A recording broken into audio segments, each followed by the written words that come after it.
Hello दोस्तों, स्वागत है आपका आपके अपने YouTube चैनल दिसार जीके जीएस क्लासेस में। दोस्तों, आप सब लोग कैसे हैं? उम्मीद करते हैं आप सब लोग अच्छे होंगे, स्वस्थ होंगे, मस्त होंगे और अपनी तैयारी बेहतरीन तरीके से आप सभी कर रहे होंगे।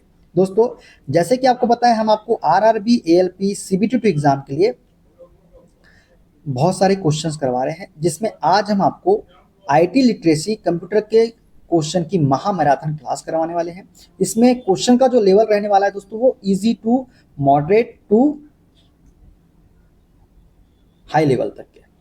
ठीक है, तो इन क्वेश्चन को आप जरूर लगाइएगा और अपनी तैयारी को जांचिएगा। तो चलिए दोस्तों, देर ना करते हुए स्टार्ट करते हैं आज का अपना सेशन और देखते हैं कंप्यूटर की महा मैराथन क्लास, जिसमें बेहतरीन क्वेश्चन का इसमें सॉल्यूशन आपको दिया गया है।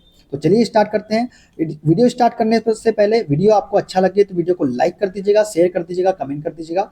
चैनल पे नए हैं, चैनल को सब्सक्राइब करके बेल आइकन को प्रेस कर लीजिएगा। और दोस्तों, हमसे जुड़ने के लिए और इसकी पीडीएफ फाइल के लिए आप हमारा टेलीग्राम चैनल ज्वाइन कर सकते हैं। टेलीग्राम चैनल का लिंक मैंने डिस्क्रिप्शन बॉक्स में आपको दे दिया है। तो चलिए दोस्तों, देर ना करते हुए स्टार्ट करते हैं आज का अपना सेशन और देखते हैं कंप्यूटर की क्लास की महा मैराथन क्लास। ठीक है, पहला क्वेश्चन दोस्तों, निम्न में से कौन सा प्रोटोकॉल जो गैर आस्की डेटा को ईमेल के माध्यम से भेजने की सुविधा देता है? तो दोस्तों, ये है हमारा multipurpose internet mail extension protocol. कौन सा? MIME। MIME प्रोटोकॉल है जो गैर आस्की डेटा को ईमेल के माध्यम से भेजने की क्या देता है? सुविधा देता है। ठीक है दोस्तों, मल्टीपर्पस इंटरनेट मेल एक्सटेंशन एक पूरक प्रोटोकॉल है जो ईमेल के माध्यम से गैर आस्की डेटा भेजने की क्या देता है? अनुमति देता है। आस्की की बात करें तो American standard code for information interchange इसका फुल फॉर्म होता है और कंप्यूटर और इंटरनेट पर टेक्स्ट डेटा के लिए सबसे आम वर्ण एनकोडिंग प्रारूप है। कौन? आस्की। ठीक है, देखते हैं अगला क्वेश्चन। निम्न में से कौन सा इलेक्ट्रॉनिक संचार में डिजिटल हस्ताक्षर के प्राथमिक कार्य का सर्वोत्तम वर्णन करता है? दोस्तों, इलेक्ट्रॉनिक संचार में डिजिटल हस्ताक्षर के प्राथमिक कार्य का सर्वोत्तम वर्णन करता है ऑप्शन नंबर सी। यह प्रेषक की पहचान सत्यापित करता है और संदेश की अखंडता सुनिश्चित करता है। तो सी इसका करेक्ट आंसर हो जाएगा। दोस्तों, डिजिटल हस्ताक्षर मुख्य रूप से प्रेषक की पहचान सत्यापित करता है और संदेश की अखंडता को सुनिश्चित करता है। डिजिटल हस्ताक्षर एक डिजिटल दस्तावेज या जानकारी को प्रमाणित करने वाला एक गणितीय तरीका है। इसे गणितीय एल्गोरिदम का उपयोग करके बनाया जाता है। ठीक है, आगे बढ़ते हैं नेक्स्ट क्वेश्चन की ओर। ऑनलाइन बातचीत में गलतफहमी से निपटने का उचित तरीका क्या है? दोस्तों, ऑनलाइन बातचीत में गलतफहमी से निपटने का उचित तरीका है गलतफहमी को विनम्रता पूर्वक और निजी तौर पर संबोधित करना। क्या करना? गलतफहमी को विनम्रता पूर्वक और निजी तौर पर संबोधित करना ही गलतफहमी से निपटने का उचित तरीका है। दोस्तों, सक्रिय रूप से सुनना और ऑनलाइन संवाद में ध्यानपूर्वक, समझदारी से और बिना बाधा उत्पन्न किए सुनने की प्रक्रिया है। इससे संचार बेहतर होता है और गलतफहमियां कम होती है। सामने वाले को सम्मान और समझ का अनुभव होता है। ठीक है, देखते हैं अगला क्वेश्चन। ई गवर्नेंस में रेलवे आरक्षण जैसी गतिविधियों के लिए आमतौर पर किस आईसीटी सूचना और संचार प्रौद्योगिकी सेवा का उपयोग किया जाता है? दोस्तों, ई गवर्नेंस में रेलवे आरक्षण जैसी गतिविधि के लिए आमतौर पर जो है ना, किसका वेब पोर्टल आईसीटी सेवा का उपयोग किया जाता है। तो ऑप्शन ए इसका करेक्ट आंसर हो जाएगा। दोस्तों, वेब पोर्टल एक ऐसी वेबसाइट है जो विभिन्न ऑनलाइन संसाधनों और सेवाओं तक पहुंचने के लिए एक केंद्रीकृत केंद्र के रूप में कार्य करती है। ठीक है, आगे बढ़ते हैं। सरकार द्वारा स्थापित सूचना कियोस्क का प्राथमिक उद्देश्य क्या है? दोस्तों, सरकार द्वारा स्थापित सूचना कियोस्क का प्राथमिक उद्देश्य है नागरिकों को बिल भुगतान, पंजीकरण और सार्वजनिक सूचना जैसी सूचना और सेवाओं तक आसान पहुंच प्रदान करना। तो ऑप्शन बी इसका करेक्ट आंसर हो जाएगा। ठीक है, आगे बढ़ते। निम्न में से कौन सा विकल्प मानक ईमेल स्ट्रक्चर के मुख्य घटकों को सही पहचान को संदर्भित करता है?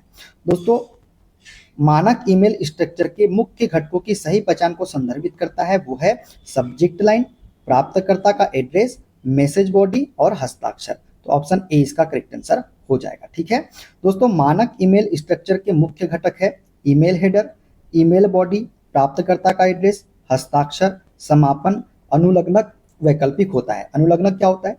ये वैकल्पिक होता है। ठीक है, आगे बढ़ते हैं। निम्न में से कौन सा फीचर गूगल डॉक्स में उपलब्ध नहीं है? दोस्तों गूगल डॉक्स में क्या उपलब्ध नहीं है? तो ट्रैक चेंजेस जो है ये गूगल डॉक्स में उपलब्ध नहीं है, तो ऑप्शन बी ही इसका करेक्ट आंसर हो जाएगा। दोस्तों गूगल डॉक्स में उपलब्ध फीचर है comment on text, create tables, insert images, जबकि ट्रैक चेंजेस नामक फीचर माइक्रोसॉफ्ट वर्ड में होता है। इसमें हर बदलाव रिकॉर्ड होता है और यह दिखाता है कि किसने क्या एडिट किया है। ठीक है, आगे बढ़ते हैं। विंडोज 10 होम स्क्रीन पर निम्न में से किस कीबोर्ड शॉर्टकट के माध्यम से आइटम के प्रॉपर्टी ओपन किए जा सकते हैं? तो विंडोज 10 होम स्क्रीन पर अल्टर प्लस इंटर शॉर्टकट की के माध्यम से, किसके माध्यम से? अल्टर प्लस इंटर शॉर्टकट के माध्यम से आइटम के प्रॉपर्टी ओपन किए जा सकते हैं। ठीक है, आगे बढ़ते हैं। ऑनलाइन संचार में नेटिकेट का प्राथमिक उद्देश्य क्या है? दोस्तों ऑनलाइन संचार में नेटिकेट का प्राथमिक उद्देश्य होता है विनम्र और शिष्ट इंटरेक्शन सुनिश्चित करना। क्या करना? विनम्र और शिष्ट इंटरेक्शन सुनिश्चित करना जो है नेटिकेट का प्राथमिक उद्देश्य है। दोस्तों नेटिकेट शब्द नेट और शिष्टाचार से मिलकर बना है। इस प्रकार नेटिकेट इंटरनेट पर सम्मानजनक और उचित संचार के लिए आचरण के नियमों का वर्णन करता है। ये कानूनी रूप से बाध्यकारी नियम नहीं है, बल्कि शिष्टाचार के अनुशंसित नियम है। ठीक है, आगे बढ़ते हैं। व्हाट्सएप और फेसबुक मैसेंजर की तुलना में टेलीग्राम में निम्न में से कौन सी विशेषता अद्वितीय होती है? दोस्तों व्हाट्सएप और फेसबुक मैसेंजर की तुलना में टेलीग्राम में जो अद्वितीय विशेषता होती है वो है ऑप्शन नंबर सी, बड़ी संख्या में दर्शकों को संदेश ब्रॉडकास्ट करने के लिए चैनल क्रिएट करने की क्षमता। तो ऑप्शन सी इसका करेक्ट आंसर हो जाएगा। ठीक है, आगे बढ़ते हैं नेक्स्ट क्वेश्चन की ओर। साइबर अपराध से उत्पन्न विवादों को हल करने के लिए, जैसे कि कंप्यूटर स्रोत डॉक्यूमेंट के साथ छेड़छाड़ करना, कंप्यूटर सिस्टम को हैक करना, किसी अन्य व्यक्ति के पासवर्ड का उपयोग करना और दूसरों की सहमति के बिना उनके संवेदनशील व्यक्तिगत डेटा को पब्लिश करना, केंद्र सरकार द्वारा सूचना प्रौद्योगिकी अधिनियम 2000 की धारा 48(1) के तहत निहित प्रावधानों के अनुसार एक मंच स्थापित किया गया है। उस मंच का नाम क्या है? बताइए, उस मंच का नाम क्या है? उस मंच का नाम है दोस्तों साइबर अपील न्यायाधिकरण। क्या करना? साइबर अपील न्यायाधिकरण। ऑप्शन नंबर सी इसका करेक्ट आंसर हो जाएगा। ठीक है, देखते हैं अगला। दोस्तों साइबर अपील न्यायाधिकरण की बात करें तो ये सूचना प्रौद्योगिकी अधिनियम 2000 की धारा 48(1) के तहत स्थापित एक निर्णायक निकाय है। आईटी अधिनियम के तहत निर्णायक अधिकारियों द्वारा पारित आदेशों के खिलाफ अपील की सुनवाई के लिए 2006 में इसकी स्थापना की गई थी। और कैट एक अर्ध न्यायिक निकाय है जिसका मुख्यालय कहाँ पे है? नई दिल्ली में है। ठीक है, आगे बढ़ते हैं नेक्स्ट क्वेश्चन की ओर। निम्न में से कौन सी सूचना प्रौद्योगिकी से संबंधित नैतिक चिंता है? दोस्तों सूचना प्रौद्योगिकी से संबंधित नैतिक चिंता है हमारी गोपनीय उल्लंघन और डेटा चोरी। तो ऑप्शन नंबर डी इसका करेक्ट आंसर हो जाएगा। दोस्तों प्रौद्योगिकी में नैतिक चिंताएं निम्न होती है, कौन कौन सी? व्यक्तिगत डेटा की सुरक्षा और गोपनीयता उल्लंघन, बौद्धिक संपदा जैसे कॉपीराइट और पेटेंट के उल्लंघन, तकनीकी असमानता, डिजिटल डिवाइस आदि। बाकी अन्य विकल्प सूचना प्रौद्योगिकी के लाभ से संबंधित है। जो सभी क्या है? ये लाभ से संबंधित है। ठीक है, आगे बढ़ते हैं। निम्न में से कौन सा विकल्प इंटरनेट आर्किटेक्चर में डीएनएस डोमेन नेम सिस्टम की भूमिका का उचित वर्णन करता है? तो दोस्तों डीएनएस डोमेन नेम सिस्टम की भूमिका का उचित वर्णन जो करता है वो है ऑप्शन नंबर सी।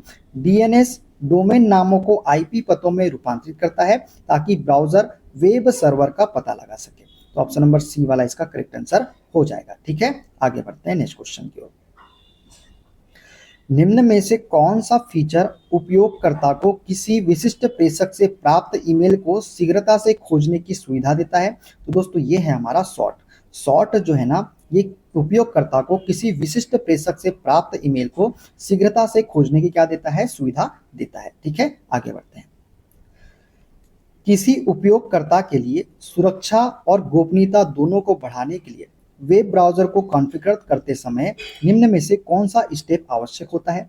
तो किसी उपयोगकर्ता के लिए सुरक्षा और गोपनीयता दोनों को बढ़ाने के लिए वेब ब्राउज़र को कॉन्फ़िगर करते समय जो स्टेप आवश्यक है वो है ऑप्शन नंबर डी, ब्राउज़र को तृतीय-पक्ष कुकीज़ को ब्लॉक करने और HTTPS ओनली मोड को इनेबल करने के लिए कॉन्फ़िगर करना। तो डी इसका करेक्ट आंसर हो जाएगा। ठीक है दोस्तों, क्लियर?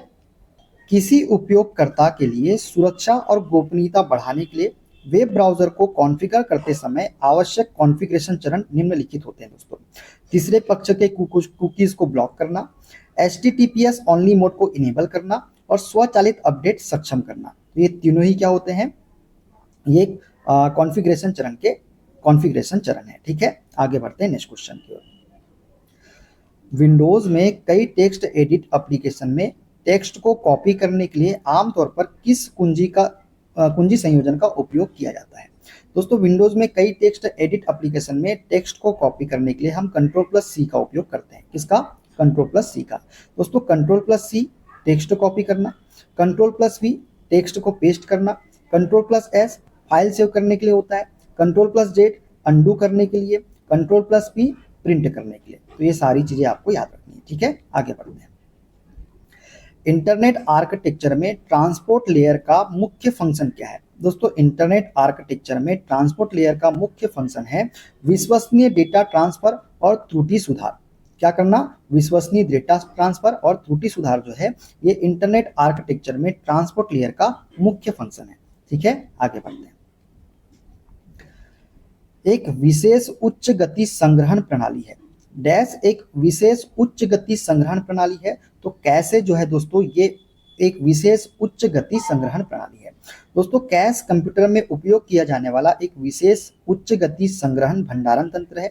एक कैश एक हार्डवेयर या सॉफ्टवेयर घटक है जो डेटा को संग्रहित करता है ताकि भविष्य में उस डेटा के लिए अनुरोध पर उसे तेजी से प्रस्तुत किया जा सके। कैश मेमोरी में सबसे कम एक्सेस का समय होता है। ठीक है, आगे बढ़ते हैं। एक पेन जैसी आकृति वाला पॉइंटिंग एवं ड्राइंग उपकरण है जिसका उपयोग टच स्क्रीन पर किया जाता है। तो एक पेन जैसी आकृति वाला पॉइंटिंग एवं ड्राइंग उपकरण है हमारा क्या? स्टाइलस। स्टाइलस जो है दोस्तों, ये एक पेन जैसी आकृति वाला पॉइंटिंग एवं ड्राइंग उपकरण है। इसका उपयोग टच स्क्रीन पर किया जाता है। ठीक है दोस्तों, स्टाइलस एक पेन जैसी आकृति वाला पॉइंटिंग एवं ड्राइंग उपकरण है जिसका उपयोग टच स्क्रीन जैसे टेबलेट हो गया, पीसी हो गया जैसे उपकरणों को सही ढंग से संचालित करने के लिए, संदेश भेजने आदि के लिए किया जाता है। फ्लैग की बात करें तो किसी प्रोग्राम के अगले चरण को निर्धारित करने के लिए फ्लैग के मान का उपयोग किया जाता है। इंडेक्स क्या होता है? तो एक इंडेक्स कीवर्ड बनाने या डेटा की सूची बनाकर डेटा को छांटने की एक विधि क्या है? इंडेक्स है। कर्सर क्या है? कंप्यूटर स्क्रीन में जो तीर के जैसे दिखने वाला निशान होता है उसे हम क्या बोलते हैं? माउस। जो माउस की गतिविधि की सहायता से चीजों को सिलेक्ट करते हैं, ओपन या बंद करते हैं, उसे हम बोलते हैं कर्सर। ठीक है, आगे बढ़ते हैं नेक्स्ट क्वेश्चन की। कंप्यूटर को तार संयोजित कनेक्शन वाले नेटवर्क से जोड़ने का सर्वाधिक आम तरीका है। तो कंप्यूटर को तार संयोजित कनेक्शन वाले नेटवर्क से जोड़ने का सर्वाधिक तरीका है ईथरनेट। कौन सा? ईथरनेट जो है इसका करेक्ट आंसर हो जाएगा। दोस्तों, ईथरनेट एक प्रकार की कंप्यूटर नेटवर्किंग तकनीक है जिसका उपयोग लोकल एरिया नेटवर्क में केबल के माध्यम से डेटा संचालित करने के लिए किया जाता है। अर्थात ईथरनेट कंप्यूटर को तार संयोजित कनेक्शन वाले नेटवर्क से जोड़ने का सर्वाधिक आम तरीका है। इसका आविष्कार रॉबर्ट मेटकॉफ ने किया था। किसने किया था? रॉबर्ट मेटकॉफ ने। ठीक है, ईथरनेट को आल्टो अलोहा नेटवर्क के रूप में भी जाना जाता है जो आमतौर पर उपयोग किया जाने वाला लेन प्रोटोकॉल होता है। ईथरनेट विभिन्न प्रकार के होते हैं। एक होता है तेज ईथरनेट, एक होता है गीगाबाइट ईथरनेट, एक होता है गीगाबाइट ईथरनेट और एक होता है स्विच ईथरनेट। ठीक है, ये सभी आपको याद रखना है। ठीक है, देखते हैं अगला क्वेश्चन। वह भौतिक स्थान जहां कंप्यूटर जानकारी संग्रहित करता है डैश कहलाता है। तो वह भौतिक स्थान जहां कंप्यूटर जानकारी संग्रहित करता है उसे हम बोलते हैं हार्ड डिस्क। क्या बोलते हैं उसे? हम हार्ड डिस्क बोलते हैं। दोस्तों, हार्ड डिस्क ड्राइव एक ऐसा डेटा स्टोरेज डिवाइस होता है जिसमें डेटा को लंबे समय तक स्टोर किया जा सकता है। अर्थात वह भौतिक स्थान जहां कंप्यूटर जानकारी संग्रहित करता है हार्ड डिस्क कहलाता है। हार्ड डिस्क माइक्रो कंप्यूटर के लिए मैग्नेटिक स्टोरेज माध्यम होता है। यह समतल गोलाकार प्लेट होता है जो एल्युमिनियम या कांच से बना होता है तथा उसमें चुंबकीय पदार्थ लेपित होता है। हार्ड डिस्क को संक्षिप्त रूप में एचडी या एचडीडी कहा जाता है। ठीक है, आगे बढ़ते हैं नेक्स्ट क्वेश्चन की ओर। एक ऐसी तकनीक जिससे कंप्यूटर और अन्य उपकरण वायरलेस सिग्नल के माध्यम से संचार कर पाते हैं। तो वायरलेस सिग्नल के साथ माध्यम से संचार कर पाते हैं उसे हम बोलते हैं वाईफाई। क्या बोलते हैं उसे? हम वाईफाई बोलते हैं। ठीक है, आगे बढ़ते हैं नेक्स्ट क्वेश्चन की ओर। निम्न में से कौन सेंट्रल प्रोसेसिंग यूनिट और मुख्य मेमोरी के बीच इंटरफेस के रूप में कार्य करता है? तो सेंट्रल प्रोसेसिंग यूनिट और मुख्य मेमोरी के बीच इंटरफेस के रूप में कार्य करता है हमारा कैश मेमोरी। कौन सी मेमोरी? कैश मेमोरी जो है ये सेंट्रल प्रोसेसिंग यूनिट और मुख्य मेमोरी के बीच इंटरफेस के रूप में कार्य करता है। दोस्तों कैश मेमोरी एक उच्च गति वाली मेमोरी है। इसका उपयोग उच्च गति सेंट्रल प्रोसेसिंग यूनिट के साथ गति और सिंक्रोनाइज करने के लिए किया जाता है। ठीक है, कैश मेमोरी मुख्य मेमोरी के बीच इंटरफेस के रूप में क्या करती है, कार्य करती है। ठीक है, आगे बढ़ते हैं। वाईफाई नेटवर्क में इस्तेमाल किया जाने वाले वायर्ड इक्विवेलेंट प्राइवेसी में एक सुधार है। तो वायर्ड इक्विवेलेंट प्राइवेसी में एक सुधार है। तो दोस्तों ये है वायरलेस प्रोटेक्टेड एक्सेस जो है, ये वाईफाई नेटवर्क में इस्तेमाल किए जाने वाले वायर्ड इक्विवेलेंट प्राइवेसी में एक क्या है, सुधार है। ठीक है, देखते हैं अगला क्वेश्चन। उस प्रोग्रामिंग कोड के भाग को क्या कहते हैं जिसे क्षति पहुंचाने के लिए किसी प्रोग्राम में डाला जाता है? तो दोस्तों उसे हम बोलते हैं वायरस। क्या बोलते हैं उसे हम? वायरस बोलते हैं। तो बी इसका करेक्ट आंसर हो जाएगा। ठीक है, आगे बढ़ते हैं। उस फाइल को क्या कहते हैं जिसे प्रोग्राम का उपयोग करके छोटे आकार की एक फाइल में संग्रहित और संपीड़ित किया जाता है? तो उसे हम बोलते हैं जिप फाइल। क्या बोलते हैं उसे हम? जिप फाइल बोलते हैं। दोस्तों जिप फाइल एक ऐसा सिस्टम है जो कंप्यूटर की एक या एक से अधिक फाइलों को एक फाइल या फोल्डर में पैक कर लेती है, जो कि असल फाइल से कम जगह लेता है और साइज में भी कम होता है। जिप फाइल को आर्काइव फाइल भी कहा जाता है। क्या कहा जाता है? आर्काइव फाइल भी कहा जाता है। इसका उद्देश्य हमारे स्पेस और स्टोरेज की समस्या को खत्म करना है और साथ में फाइल को सुरक्षा देना है। ठीक है, आगे बढ़ते हैं। प्रचार उद्देश्यों के लिए भेजे जाने वाले अवांछित इलेक्ट्रॉनिक संदेश डैश कहलाते हैं। तो प्रचार उद्देश्यों के लिए भेजे जाने वाले अवांछित इलेक्ट्रॉनिक संदेश जो है ये स्पैम कहलाते हैं। क्या कहलाते हैं? स्पैम कहलाते हैं। दोस्तों प्रचार उद्देश्यों के लिए भेजे जाने वाले अवांछित इलेक्ट्रॉनिक संदेश स्पैम कहलाते हैं। जब आपके ईमेल पते पर कोई प्रेषक बिना आपकी अनुमति के किसी विज्ञापन या फिर किसी प्रोडक्ट के प्रमोशन के रूप में बहुत ही अधिक संख्या में मेल भेजता है जो कि आपके किसी काम का नहीं होता, तो इसे स्पैम मेल संदेश कहा जाता है। इन्हें इलेक्ट्रॉनिक जंक मेल भी कहा जाता है, ये भी आपको याद रखना है। ठीक है, आगे बढ़ते हैं। बहुत कम समय में अचानक से किसी वीडियो या फोटो लोकप्रियता में होने वाले अनुभव को डैश कहा जाता है। तो इसे हम बोलते हैं वायरल। क्या बोलते हैं? वायरल। देखा होगा ना आपने, आजकल वायरल बहुत सारे लोग वायरल हो जाते हैं। ये क्या होता है? ये किसी वीडियो या फोटो की लोकप्रियता में होने वाले अनुभव को बहुत कम समय में। ठीक है, देखते हैं अगला क्वेश्चन।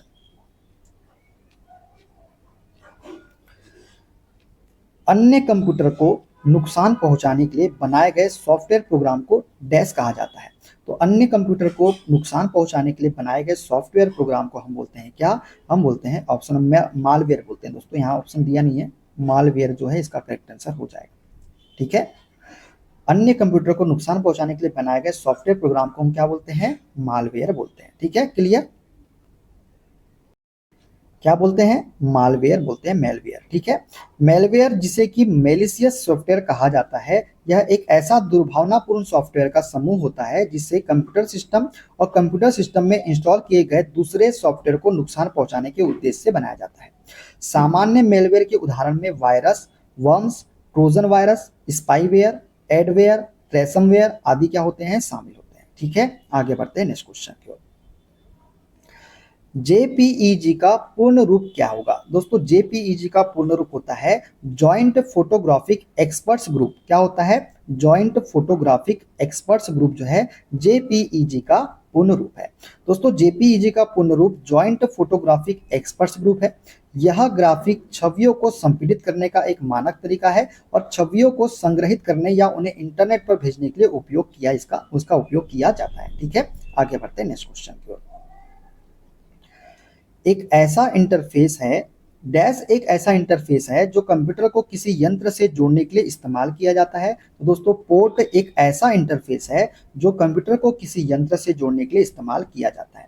ठीक है दोस्तों, कंप्यूटर पोर्ट का इस्तेमाल किसी भी यंत्र को कंप्यूटर के साथ जोड़ने के लिए किया जाता है। ये पोर्ट विभिन्न प्रकार के इंटरनल डिवाइस जैसे हार्ड डिस्क हो गया, डीवीडी प्लेयर हो गया तथा एक्सटर्नल डिवाइस जैसे कि कीबोर्ड हो गया, माउस हो गया, प्रिंटर हो गया, मॉनिटर हो गया आदि को मदरबोर्ड से कनेक्ट करते हैं।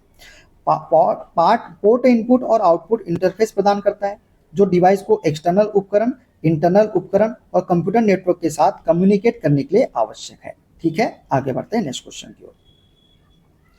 बाइनरी संख्या 1011101110 का डेसिमल संख्या डैश के बराबर होगा, हमसे पूछा है। दोस्तों आप इसको दो तरीके से कर सकते हैं। एक तो आप कि सब में क्या करो, 0 इंटू 2 की पावर 0 करते जाओ, प्लस फिर 1 इंटू 2 की पावर 1 कर लो, ये प्लस फिर 1 इंटू 2 की पावर 2, ऐसे भी कर सकते हो आप। या फिर आप डायरेक्टली इसको अगर करना है तो आप डायरेक्टली करने का तरीका भी है। कैसे, आप लिख लीजिए 1011101110। अब यहाँ से स्टार्ट करिए आप, 0 की जगह रखिए 1, 1 का दूसरा दुगना 2, 2 का दुगना 4, 4 का दुगना 8, 8 का दुगना 16, 16 का दुगना 32, 32 का दुगना 64, 64 का दुगना 128, 128 का दुगना 256।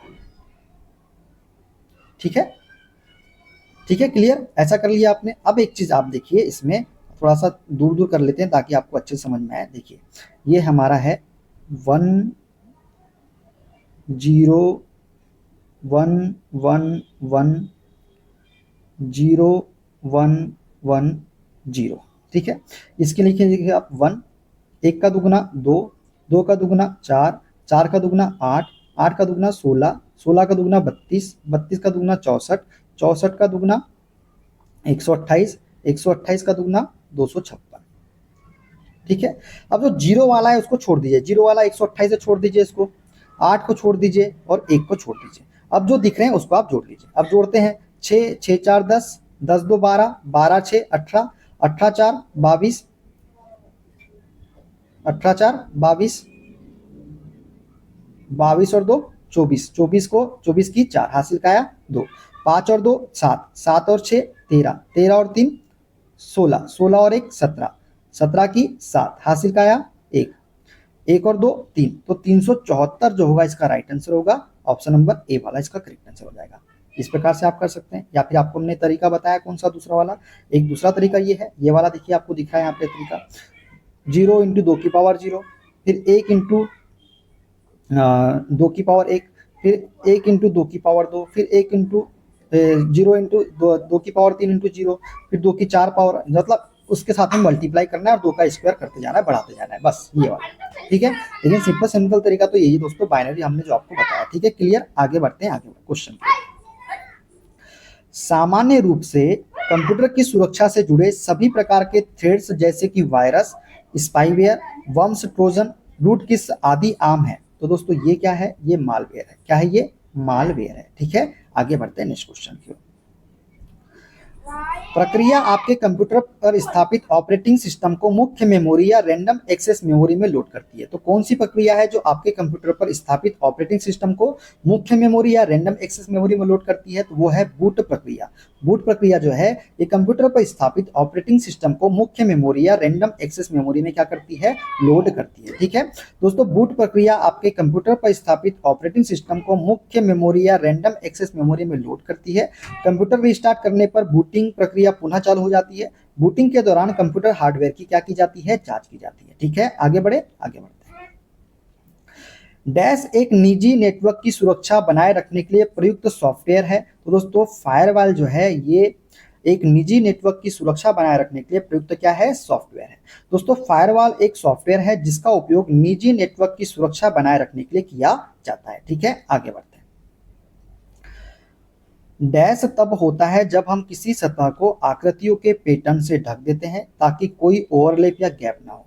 तो दोस्तों टेस्लेशन तब होता है जब हम किसी सतह को आकृतियों के पैटर्न से ढक देते हैं ताकि कोई ओवरलैप या फिर गैप ना हो। ठीक है, आगे बढ़ते हैं नेक्स्ट क्वेश्चन की ओर।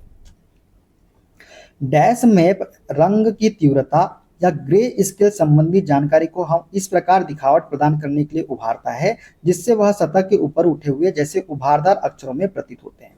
तो दोस्तों ये है हमारा बम्प। बम्प जो है ये मैप रंग की तीव्रता या ग्रे स्केल की जानकारी को ऊंचाई में बदल देता है ताकि ऐसा आभास दिया जा सके कि विशेषताएं सतह से ऊपर उठी हुई है जैसे उभरे हुए अक्षर। बम्प मैपिंग एक ऐसी विधि है जिसका उपयोग कंप्यूटर ग्राफिक्स में वस्तुओं की सतह पर झुर्रियों और धक्कों का अनुसरण करने के लिए किया जाता है। ठीक है, आगे बढ़ते हैं नेक्स्ट क्वेश्चन की ओर।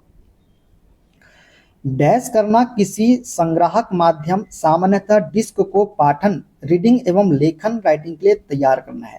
तो दोस्तों ये है हमारा फॉर्मेट। फॉर्मेट करना जो है किसी संग्राहक माध्यम सामान्यतः डिस्क को पाठन एवं लेखन के लिए तैयार करना होता है। ठीक है, आगे बढ़ते हैं नेक्स्ट क्वेश्चन की ओर। वह इलेक्ट्रॉनिक डिवाइस जो डाटा को स्वीकार कर सकती है, डाटा प्रोसेस करती है तथा आउटपुट उत्पन्न करती है और परिणामों को भविष्य में प्रयोग के लिए स्टोर करती है, डैश कहलाती है। तो ये कहलाती है हमारी कंप्यूटर। क्या कहलाती है? कंप्यूटर कहलाती है। ठीक है, आगे बढ़ते हैं नेक्स्ट क्वेश्चन की ओर। कंप्यूटर के संबंध में निम्न में से कौन सा कथन गलत है? तो कंप्यूटर के संबंध में जो गलत कथन है वो है यह अप्रतिबंधित ढंग से अपनी सूचना तक पहुंचता है। यही कथन क्या है? गलत कथन है। यह एक लॉजिकल मशीन है और सूचना को प्रोसेस करती है। सत्य कथन है। इसने जो भी कोई सूचना स्टोर की है यह उस तक पहुंच सकता है। सत्य कथन है। इसमें कोई भाव विवेक नहीं होता, इसकी अपनी कोई भावना या चाहत नहीं होती। ये भी सत्य कथन है। ठीक है, तो गलत कथन कौन सा है? ऑप्शन नंबर डी वाला। ठीक है, आगे बढ़ते हैं। आपके कंप्यूटर के सभी कंपोनेंट या तो डैश हैं। दोस्तों, आपके कंप्यूटर के सभी कंपोनेंट या तो हार्डवेयर या सॉफ्टवेयर है। क्या है? हार्डवेयर या सॉफ्टवेयर है। ठीक है, देखते हैं अगला क्वेश्चन। कंप्यूटर के मुख्य भाग है। दोस्तों, कंप्यूटर के 6 मुख्य भाग होते हैं। कौन कौन से होते हैं? एक होता है सीपीयू, सेंट्रल प्रोसेसिंग यूनिट। एक होता है इनपुट डिवाइस, जैसे कीबोर्ड है, माउस है, स्कैनर, ये सभी क्या है? इनपुट डिवाइस है। आउटपुट डिवाइस होता है, जैसे प्रिंटर है, मॉनिटर है, स्पीकर है, ये सभी क्या है? आउटपुट डिवाइस है। मेमोरी यूनिट होती है, जैसे रैम। सेकेंडरी स्टोरेज है, कम्युनिकेशन डिवाइस है। तो कंप्यूटर के मुख्य भाग कितने हैं? 6 है। ठीक है, आगे बढ़ते हैं नेक्स्ट क्वेश्चन की ओर। निम्न में से कौन सा पद कंप्यूटर से संबंधित नहीं है? सीपीयू है, हार्ड डिस्क है, मदरबोर्ड है, एरिथ्रोसाइट्स है क्या? नहीं। तो यही क्या है? हमारा गलत कथन है। ठीक है, आगे बढ़ते हैं नेक्स्ट क्वेश्चन की ओर। कोई व्यक्ति कंप्यूटर साक्षर कहलाता है यदि वह सक्षम हो केवल। दोस्तों, कोई भी व्यक्ति कंप्यूटर साक्षर कहलाता है यदि वह आवश्यक एप्लीकेशन को चलाने में क्या होता है? सक्षम होता है। तो ऑप्शन नंबर ए वाला इसका करेक्ट आंसर हो जाएगा। तो उसे क्या बोला जाएगा? कंप्यूटर साक्षर कहा जाएगा। ठीक है, आगे बढ़ते हैं नेक्स्ट क्वेश्चन की। कंप्यूटर प्रोसेस द्वारा इंफॉर्मेशन में परिवर्तित करता है। दोस्तों, कंप्यूटर प्रोसेस द्वारा इंफॉर्मेशन में परिवर्तित करता है डाटा को। किसको? डाटा को। ठीक है, दोस्तों, कंप्यूटर डाटा को प्रोसेस द्वारा इंफॉर्मेशन में बदलता है। डाटा अव्यवस्थित आंकड़ा या तथ्य है, जबकि सूचना अव्यवस्थित आंकड़ा या तथ्य है। जो सूचना होती है वो क्या होती है? व्यवस्थित आंकड़ा या तथ्य होती है। डाटा प्रोसेस की पहले की अवस्था है। साधारणतः डेटा को 2 भागों में विभाजित करते हैं, संख्यात्मक डेटा और अल्फा न्यूमेरिक डेटा। कंप्यूटर में डेटा किसे कहा जाता है? तो कंप्यूटर में डेटा जो है दोस्तों, ये कहा जाता है चिन्ह व संख्यात्मक सूचना को। किसे कहा जाता है? चिन्ह व संख्यात्मक सूचना को डेटा कहा जाता है। दोस्तों, डाटा कोई भी सूचना हो सकती है जिसे कंप्यूटर प्रयोग करता है एवं अनेक कार्यों के लिए इसे सेव करके रखता है। कंप्यूटर डाटा प्रोसेसिंग या कंप्यूटर द्वारा संग्रहित जानकारी है, जिसमें text, image, audio clip, software program या अन्य प्रकार के डाटा हो सकते हैं। ठीक है, आगे बढ़ते हैं नेक्स्ट क्वेश्चन की ओर।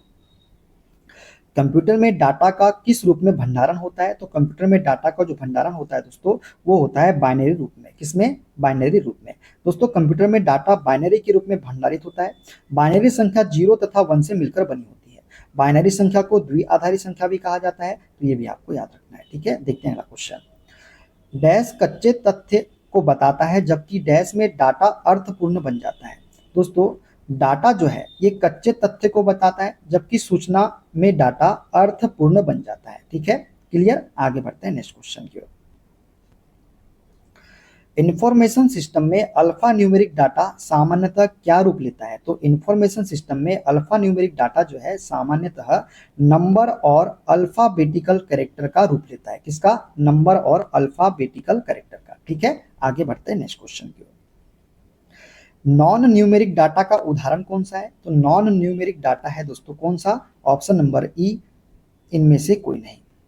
ठीक है, कर्मचारी का पता, इसमें भी न्यूमेरिक अंक होंगे। परीक्षा के अंक इसमें भी होंगे। बैंक से इसमें भी न्यूमेरिक अंक होंगे। तो इनमें से कोई नहीं इसका करेक्ट आंसर हो जाएगा। ठीक है, आगे बढ़ते हैं नेक्स्ट क्वेश्चन की ओर।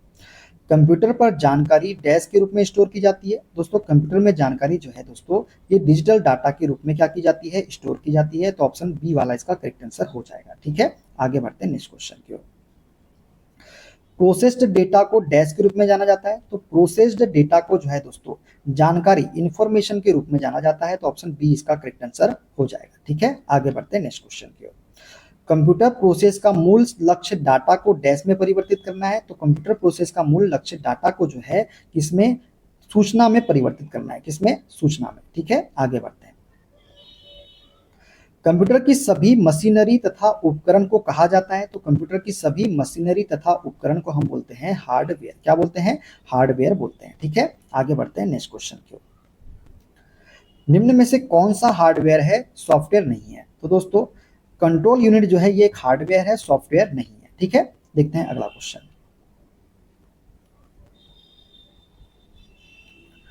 वे डिवाइसें कौन सी है जो कंप्यूटर सिस्टम बनाती है और जिन्हें आप देख या छू सकते हैं? तो दोस्तों वो है हमारा प्रिंट, सॉरी दोस्तों, वो है हमारा हार्डवेयर। हार्डवेयर जो होता है वो एक हार्डवेयर जो है कंप्यूटर सिस्टम बनाता है और जिन्हें आप देख या छू सकते हैं। ठीक है, देखते हैं अगला क्वेश्चन। इनमें से कौन सा हार्डवेयर का भाग नहीं है? तो दोस्तों हार्डवेयर का भाग नहीं है लेन। लेन जो है ये हार्डवेयर का भाग नहीं है। ठीक है, आगे बढ़ते हैं नेक्स्ट क्वेश्चन की ओर। कंप्यूटर हार्डवेयर में होती है वास्तविक, दोस्तों कंप्यूटर हार्डवेयर में वास्तविक दोनों मेन मेमोरी तथा कंट्रोल यूनिट होती है, तो ऑप्शन नंबर बी वाला इसका करेक्ट आंसर हो जाएगा। ठीक है, देखते हैं अगला क्वेश्चन। कंप्यूटर के किस भाग को छुआ और महसूस किया जा सकता है? तो दोस्तों कंप्यूटर के वह भाग को जिसको छुआ और महसूस किया जाता है उसे हम बोलते हैं हार्डवेयर, और कंप्यूटर सिस्टम के पार्ट जिन्हें आप छू सकते हैं उसे भी क्या बोलते हैं? आप हार्डवेयर ही बोलते हैं। ठीक है, आगे बढ़ते हैं नेक्स्ट क्वेश्चन की ओर। निम्न में से कौन हार्डवेयर नहीं है? तो दोस्तों कीबोर्ड, माउस, विंडोज एक्सपी, रोम। तो दोस्तों विंडोज एक्सपी जो है ये हार्डवेयर नहीं है। दोस्तों कंप्यूटर की भौतिक संरचना को हार्डवेयर कहते हैं, जैसे कीबोर्ड, माउस, रोम आदि।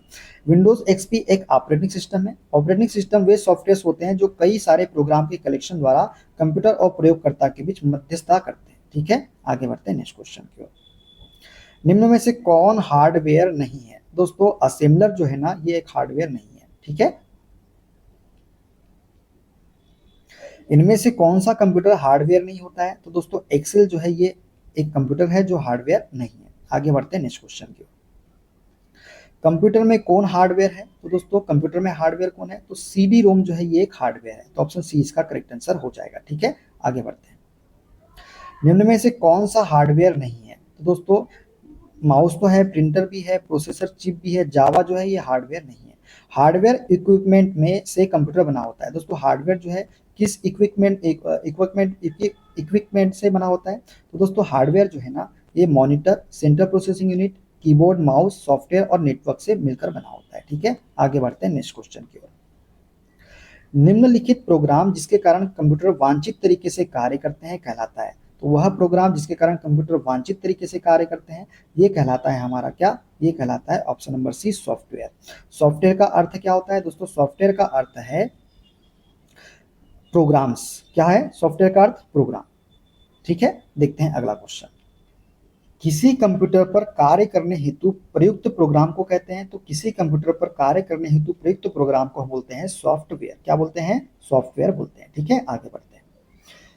सॉफ्टवेयर का प्राथमिक उद्देश्य डाटा को डैश में बदलना है, तो सॉफ्टवेयर का प्राथमिक उद्देश्य डाटा को जो है सूचना में बदलना है। किसमें? इंफॉर्मेशन में। ठीक है, आगे बढ़ते हैं नेक्स्ट क्वेश्चन की ओर।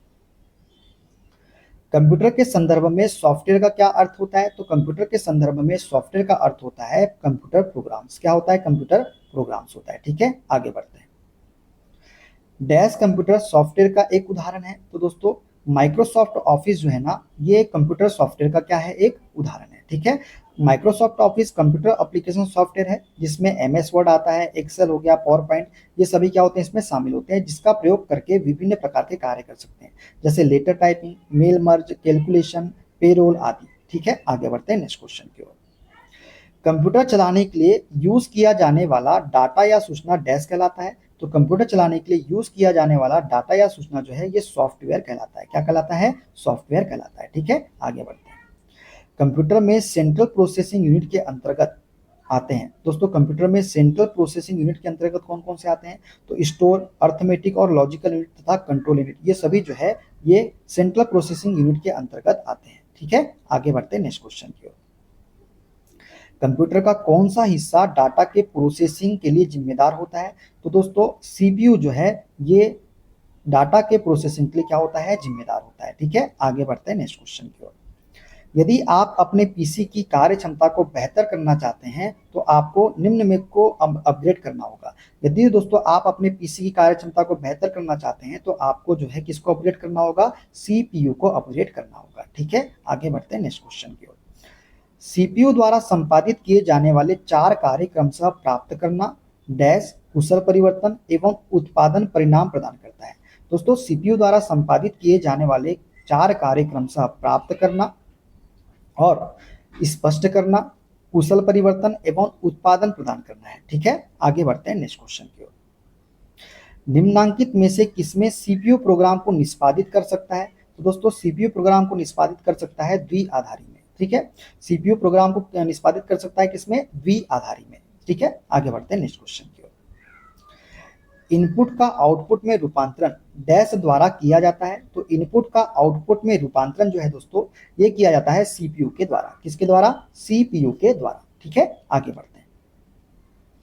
एक हार्डवेयर डिवाइस जो डाटा को अर्थपूर्ण इंफॉर्मेशन में परिवर्तित करता है, तो वह हार्डवेयर डिवाइस जो डाटा को अर्थपूर्ण इंफॉर्मेशन में परिवर्तित करता है उसे हम बोलते हैं प्रोसेसर। क्या बोलते हैं उसे, हम प्रोसेसर बोलते हैं। ठीक है, सीपीयू के लिए दूसरा शब्द क्या है? दोस्तों सीपीयू के लिए दूसरा शब्द है हमारा माइक्रो प्रोसेसर। इसे हम माइक्रो प्रोसेसर भी बोल सकते हैं। ठीक है, आगे बढ़ते हैं नेक्स्ट क्वेश्चन की ओर।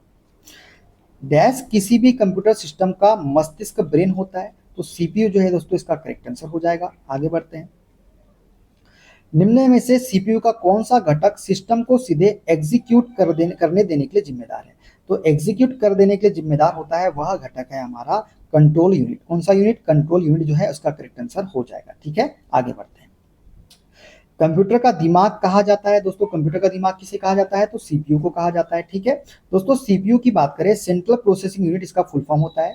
कंप्यूटर के सभी कार्यों को नियंत्रित, निर्देशित तथा संचित करता है। डाटा को निर्देश अनुसार प्रोसेस करने का कार्य भी सीपीयू करता है। इसी कारण सीपीयू को कंप्यूटर का क्या कहा जाता है, दिमाग कहा जाता है। ठीक है, आगे बढ़ते हैं। कंप्यूटर का दिमाग क्या किसे कहा जाता है, सीपीयू को। रिपीटेड क्वेश्चन है। ठीक है, आगे बढ़ते हैं। निम्न में से कंप्यूटर का मस्तिष्क कौन सा है? तो सीपीयू है। ठीक है, आगे बढ़ते हैं। निम्न में से किसे कंप्यूटर के मस्तिष्क के नाम से जाना जाता है? सीपीयू को जाना जाता है दोस्तों। ठीक है, क्लियर, आगे बढ़ते हैं।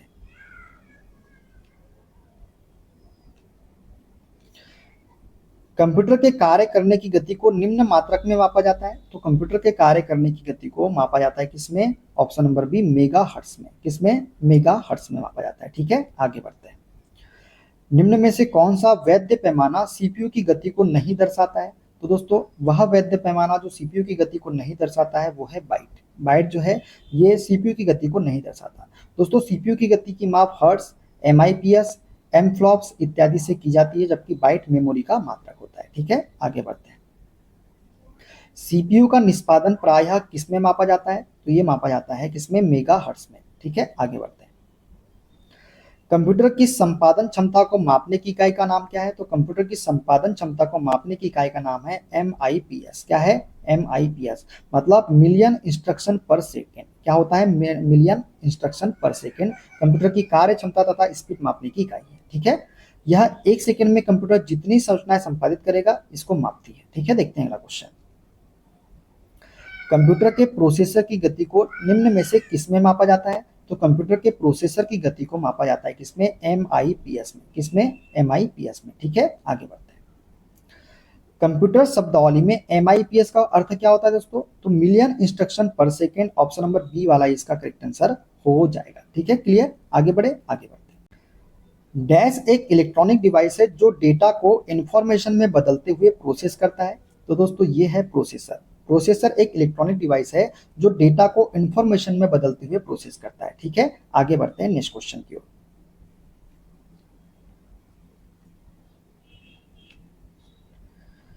कंप्यूटर की भाषा में सीपीयू का अर्थ क्या होता है? तो ये होता है central processing unit. Option number B इसका करेक्ट आंसर हो जाएगा। ठीक है, आगे बढ़ते हैं नेक्स्ट क्वेश्चन की ओर।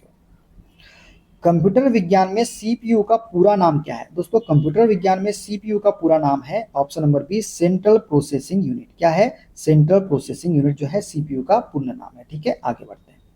सीपीयू का तात्पर्य क्या है दोस्तों? तो central processing unit. Option number B इसका करेक्ट आंसर हो जाएगा। आगे बढ़ते हैं। निम्न में से किसे कंप्यूटर का मस्तिष्क कहा जाता है? तो सीपीयू को कहा जाता है। ठीक है, आगे बढ़ते हैं नेक्स्ट क्वेश्चन की ओर। सीपीयू से तात्पर्य क्या होता है, सेम क्वेश्चन है, control processing unit, sorry central processing unit. Option number A इसका करेक्ट आंसर हो जाएगा। ठीक है, आगे बढ़ते हैं। सीपीयू में पी किसका प्रतीक है, तो central processing unit, option number A इसका करेक्ट आंसर हो जाएगा। ठीक है, आगे बढ़ते हैं। सीपीयू का क्या पूरा रूप है, तो ये सिंपल क्वेश्चन है दोस्तों, सेंट्रल प्रोसेसिंग यूनिट, रिपीट हो रहा है क्वेश्चन ये वाला भी। आगे है क्वेश्चन, कंप्यूटर का वह भाग जो उसके दिमाग की तरह काम करता है क्या कहलाता है, तो कंप्यूटर का वह भाग जो उसके दिमाग की तरह काम करता है ये कहलाता है सीपीयू। ठीक है, आगे बढ़ते हैं नेक्स्ट क्वेश्चन की ओर। निम्न में से कौन सा एक पर्सनल कंप्यूटर का में कंप्यूटिंग करता है, तो पर्सनल कंप्यूटर में कंप्यूटिंग करता है हमारा सीपीयू। ठीक है, आगे बढ़ते हैं नेक्स्ट क्वेश्चन की ओर। निम्न में से कौन मेमोरी इनपुट और आउटपुट डिवाइसेस को नियंत्रित करता है, तो सीपीयू करता है दोस्तों, इनपुट में मेमोरी इनपुट और आउटपुट डिवाइसेस को नियंत्रित। ठीक है, आगे बढ़ते हैं। निम्न में से कौन सा एक सेंट्रल प्रोसेसिंग यूनिट का हिस्सा है, तो दोस्तों ये है एएलयू। एएलयू जो है ये सेंट्रल प्रोसेसिंग यूनिट का हिस्सा है। तो दोस्तों सेंट्रल प्रोसेसिंग यूनिट को हार्डवेयर की दृष्टि से तीन मुख्य भागों में बांटा जा सकता है, कंट्रोल यूनिट, मेमोरी रजिस्टर और अर्थमेटिक लॉजिक यूनिट मतलब एएलयू। ठीक है, आगे बढ़ते हैं नेक्स्ट क्वेश्चन की ओर। एक्यूमुलेटर डैश का एक समकालिक घटक है, दोस्तों एक्यूमुलेटर जो है ना ये सीपीयू का एक समाकलित घटक है। क्या है, समाकलित घटक है दोस्तों। एक्यूमुलेटर सीपीयू का एक समाकलित घटक है। दोस्तों ये तो थोड़े नॉर्मल क्वेश्चन थे, अब हम पढ़ेंगे थोड़े से हार्ड क्वेश्चन। तो चलिए स्टार्ट करते हैं हार्ड क्वेश्चन। पहला क्वेश्चन दोस्तों, एमएस पावर पॉइंट टेम्पलेट्स को सेव करने के लिए किस फाइल फॉर्मेट का उपयोग किया जाता है। दोस्तों एमएस पावर पॉइंट टेम्पलेट्स को सेव करने के लिए जो है डॉट POTX मतलब डॉट POTX का उपयोग किया जाता है एमएस पावर पॉइंट में टेम्पलेट को सेव करने के लिए। ठीक है, देखते हैं अगला क्वेश्चन। अधिकांश यूनिक्स आधारित ऑपरेटिंग सिस्टम में यदि फाइल पहले से मौजूद नहीं है तो खाली फाइल क्रिएट करने के लिए किस कमांड का उपयोग किया जाता है। दोस्तों अधिकांश यूनिक्स आधारित ऑपरेटिंग सिस्टम में यदि फाइल पहले से मौजूद नहीं है तो फाइल को क्रिएट करने के लिए टच कमांड का उपयोग किया जाता है। किसका, टच कमांड का। ठीक है, सी इसका करेक्ट आंसर हो जाएगा। देखते हैं अगला क्वेश्चन। एक श्रेणीबद्ध फाइल सिस्टम पर विचार करें। यदि कोई यूजर किसी रिकर्सिव ऑप्शन के बिना स्टैंडर्ड डिलीट डायरेक्टरी कमांड का उपयोग करके एक नॉन एम्प्टी डायरेक्टरी को डिलीट करने का प्रयास करता है तो सबसे संभावित परिणाम क्या होगा। तो सबसे संभावित परिणाम जो होता है दोस्तों वो होता है ऑप्शन नंबर डी वाला। ऑपरेटिंग सिस्टम एक एरर रिटर्न करेगा जो है यह इंडिकेट करेगा कि डायरेक्टरी एम्प्टी नहीं है, तो ऑप्शन डी इसका करेक्ट आंसर हो जाएगा। ठीक है, देखते हैं अगला क्वेश्चन। विंडोज 10 CMD में कौन सी कमांड बिना पुष्टि के वर्तमान निर्देशिका में सभी .log फाइलों को डिलीट कर देगी। तो विंडोज 10 CMD में वह कमांड जो बिना पुष्टि के वर्तमान निर्देशिका में सभी .log फाइलों को डिलीट कर देगी वो है delete star log Q. Delete star log Q, option number A वाला इसका करेक्ट आंसर हो जाएगा। ठीक है, आगे बढ़ते हैं। एक लंबे MS वर्ड डॉक्यूमेंट में उत्पाद नाम पर कई इंस्टेंस एक विशिष्ट कैरेक्टर स्टाइल लागू की गई। यदि उत्पाद नाम के इन सभी इंस्टेंस का फॉन्ट और रंग बदलने की आवश्यकता है तो इसके लिए सबसे दक्ष तरीका क्या है, ये हमसे पूछा है। दोस्तों एक लंबे MS वर्ड डॉक्यूमेंट में उत्पाद नाम पर कई इंस्टेंस एक विशिष्ट कैरेक्टर स्टाइल लागू की गई। यदि उत्पाद नाम के लिए इन सभी इंस्टेंस का फॉन्ट और रंग बदलने की आवश्यकता है तो इसके लिए सबसे दक्ष तरीका कौन सा है दोस्तों, वो है कैरेक्टर स्टाइल की परिभाषा को संशोधित करना। क्या करना, कैरेक्टर स्टाइल की परिभाषा को संशोधित करना। ठीक है, देखते हैं अगला क्वेश्चन। आधुनिक सीपीयू में एक साथ कई निर्देशों को निष्पादित करने के लिए किस तकनीक का उपयोग किया जाता है। तो आधुनिक सीपीयू में एक साथ कई निर्देशों को निष्पादित करने के लिए हम पाइपलाइन तकनीक का उपयोग करते हैं। किसका, पाइपलाइन तकनीक का, तो ऑप्शन नंबर ए वाला इसका करेक्ट आंसर हो जाएगा। ठीक है, देखते हैं अगला क्वेश्चन। निम्न में से किस परिदृश्य में किसी MS एक्सेल सूत्र में 3 डायमेंशनल रेफरेंस का उपयोग सबसे प्रभावी रूप से आवश्यक होगा। तो वह परिदृश्य जिसमें किसी MS एक्सेल सूत्र में 3 डायमेंशनल रेफरेंस का उपयोग सबसे प्रभावी रूप से आवश्यक होगा वो होगा कौन सा, ऑप्शन नंबर चौथा वाला। एक वर्ष के लिए मासिक डेटा का निरूपण करने वाली समान रूप से संरचित वर्कशीट के अनुक्रम में एक विशिष्ट सेल से मानों को जोड़ना। तो ऑप्शन नंबर डी इसका करेक्ट आंसर हो जाएगा। ठीक है, क्लियर, आगे बढ़ते हैं।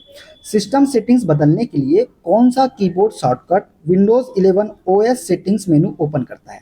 तो सिस्टम सेटिंग बदलने के लिए वह कीबोर्ड शॉर्टकट जो विंडोज 11 ओएस सेटिंग्स मेनू ओपन करता है वो है विंडो कुंजी प्लस एल। कौन सा? विंडो कुंजी plus L, option number A वाला इसका करेक्ट आंसर हो जाएगा। ठीक है, देखते हैं अगला क्वेश्चन। विंडोज के किस संस्करण में स्टार्ट मेनू की शुरुआत हुई थी? तो विंडोज का वह संस्करण जिसमें स्टार्ट मेनू की शुरुआत की थी वो था विंडोज 95।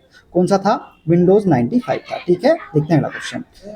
निम्न में से कौन सा एमएस एक्सेल में मिक्स्ड सेल रेफरेंस का उदाहरण है?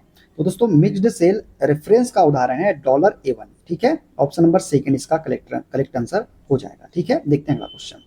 निम्न में से कौन सा विकल्प एमएस एक्सेल के नए संस्करणों में प्रस्तुत किए गए स्पिल रेंज फीचर के कार्य का उचित वर्णन करता है? तो जो उचित वर्णन करता है वो है हमारा ऑप्शन नंबर सेकंड। जब सूत्र द्वारा कई मान प्राप्त होते हैं तो यह सूत्र की आउटपुट रेंज का साइज डायनेमिक रूप से क्या कर देता है? बदल देता है। तो ऑप्शन नंबर सेकंड इसका करेक्ट आंसर हो जाएगा। ठीक है, देखते हैं अगला क्वेश्चन।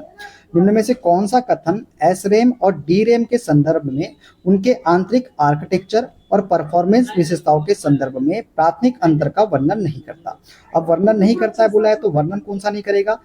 तो ये हो जाएगा चौथा वाला। एसरेम अपेक्षाकृत तीव्र और अधिक महंगा है जो इसे मुख्य सिस्टम मेमोरी के लिए उपयुक्त बनाता है, जबकि डी रैम अपेक्षाकृत मंद और सस्ता है जो इसे कैश मेमोरी के लिए आदर्श बनाता है। यही क्या गलत है? ये गलत कथन है हमारा। बाकी तीनों जो कथन है दोस्तों आपके, पहला वाला चाहे दूसरा वाला या फिर तीसरा वाला, ये सभी क्या है? सही है। चौथा ही क्या हमारा गलत है। ठीक है, कंप्यूटर मेमोरी पदानुक्रम के संदर्भ में रजिस्टरों से द्वितीयक भंडारण की ओर जाते समय एक्सेस गति और प्रति बिट लागत के संबंध में निम्न में से कौन सा कथन सामान्यतः सत्य है? तो सत्य कथन है दोस्तों, एक्सेस की गति कम हो जाती है इसमें और प्रति बिट लागत भी क्या हो जाती है? कम हो जाती है। ऑप्शन नंबर सेकंड इसका करेक्ट आंसर हो जाएगा। ठीक है, आगे बढ़ते हैं। लिनक्स ओएस में किसी फाइल का नाम ओल्ड नेम डॉट टीएक्सटी से न्यू नेम टीएक्सटी करने के लिए किस कमांड का उपयोग किया जाता है? दोस्तों लिनक्स ओएस में किसी फाइल का नाम ओल्ड नेम डॉट टीएक्सटी से न्यू नेम डॉट टीएक्सटी करने के लिए जिस कमांड का उपयोग किया जाता है वो है mv old name dot TXT new name dot TXT. तो ऑप्शन नंबर तीसरा वाला इसका करेक्ट आंसर हो जाएगा। ठीक है, आगे बढ़ते हैं। एमएस पावर पॉइंट प्रेजेंटेशन को सेव करते समय सेव अस पिक्चर प्रेजेंटेशन विकल्प का प्राथमिक उद्देश्य क्या होता है? तो सेव अस पिक्चर प्रेजेंटेशन का प्राथमिक उद्देश्य होता है दोस्तों क्या? प्रत्येक स्लाइड को एक फोल्डर में एक अलग इमेज फाइल के रूप में सेव करना। तो ऑप्शन नंबर ए वाला इसका करेक्ट आंसर हो जाएगा। ठीक है, आगे बढ़ते हैं। विंडोज आधारित सिस्टम में अल्टर कुंजी का निम्न में से कौन सा संयोजन एक्टिव विंडो के कंटेक्चुअल कंट्रोल मेनू को डिस्प्ले करने की सबसे अधिक संभावना रखता है, विशेष रूप से तब जब टाइटल बार अगम्य हो? तो बताइए इसका राइट आंसर क्या होगा? तो अल्टर प्लस स्पेस जो है इसका करेक्ट आंसर होगा, ऑप्शन नंबर थर्ड वाला। ठीक है, क्लियर, आगे बढ़ते हैं। एमएस पावर पॉइंट प्रेजेंटेशन को सेव करते समय निम्न में से कौन सा विकल्प सबसे उपयुक्त होगा? यदि प्राथमिक लक्ष्य यह सुनिश्चित करता है कि प्रेजेंटेशन उन प्राप्तकर्ताओं के लिए डिफॉल्ट रूप से स्लाइड शो व्यू में ओपन होता है जिनके पास एमएस पावर पॉइंट इंस्टॉल नहीं है। तो ये है दोस्तों हमारा पावर पॉइंट शो। कौन सा? पावर पॉइंट शो इसका करेक्ट आंसर हो जाएगा। ठीक है, देखते हैं अगला क्वेश्चन। निम्न में से कौन सी संख्या अपर केस अक्षर बी के आस्की मान को निरूपित करने के लिए उपयोग की जाती है? तो वह संख्या जो अपर केस अक्षर बी के आस्की मान को निरूपित करने के लिए उपयोग की जाती है वो है 66। ठीक है, ऑप्शन नंबर थर्ड वाला। देखते हैं अगला क्वेश्चन। निम्न में से कौन सी ऑपरेटिंग सिस्टम अवधारणा सबसे अधिक प्रत्यक्ष रूप से यह सुनिश्चित करने में शामिल है कि एकाधिक प्रक्रियाएं डेटा करप्ट किए बिना एक साथ फाइलों को एक्सेस और मॉडिफाई कर सकती है? तो यह है दोस्तों हमारी option number 4 file locking mechanism. कौन सी? File locking mechanism. ठीक है, देखते हैं अगला क्वेश्चन। मानक आस्की कोड का उपयोग करके कितने अद्वितीय वर्णों का दर्शाया जा सकता है? मतलब कितने यूनिक कैरेक्टर्स को दर्शाया जा सकता है आस्की कोड का उपयोग करके? तो 128 जो है इसका करेक्ट आंसर हो जाएगा, ऑप्शन नंबर बी वाला। ठीक है, देखते हैं अगला क्वेश्चन। एमएस वर्ड डॉक्यूमेंट पर वाटर मार्क अप्लाई करते समय निम्न में से कौन सी सेटिंग प्रत्येक पेज पर इसके सटीक स्थान निर्धारण और साइज पर सबसे कम नियंत्रण प्रदान करती है? तो दोस्तों ये हो जाएगा हमारा कौन सा? बताइए इसका आंसर होगा ऑप्शन नंबर थर्ड वाला, वाटरमार्क गैलरी से पूर्व निर्धारित वाटरमार्क टेम्पलेट का उपयोग करना। ऑप्शन नंबर थर्ड इसका करेक्ट आंसर हो जाएगा। ठीक है, आगे बढ़ते हैं। निम्न में से कौन सा शेड्यूलिंग एल्गोरिदम कॉन्वॉय प्रभाव के प्रति सबसे अधिक संवेदनशील है, जहां एक लंबे समय से चल रही प्रक्रिया अपने पीछे चल रही छोटी प्रक्रियाओं को अवरुद्ध कर देती है। तो ये है क्या दोस्तों, बताइए इसका राइट आंसर क्या होगा। तो इसका आंसर आएगा पहले आओ पहले पाओ। कौन सा, ऑप्शन नंबर डी वाला इसका आएगा राइट आंसर हो जाएगा, पहले आओ पहले पाओ, FCFS। ठीक है, देखते हैं अगला क्वेश्चन। निम्न में से कौन सा ऑपरेटिंग सिस्टम अपने pre install penetration testing tool के कारण लैपटॉप और डेस्कटॉप पर एथिकल हैकिंग और साइबर सुरक्षा कार्यों के लिए सबसे उपयुक्त है। तो बताइए इसका राइट आंसर क्या होगा। तो इसका होगा काली लिनक्स। कौन सा, काली लिनक्स इसका राइट आंसर हो जाएगा, ऑप्शन नंबर थर्ड वाला। ठीक है, देखते हैं अगला क्वेश्चन। कंप्यूटर के मूलभूत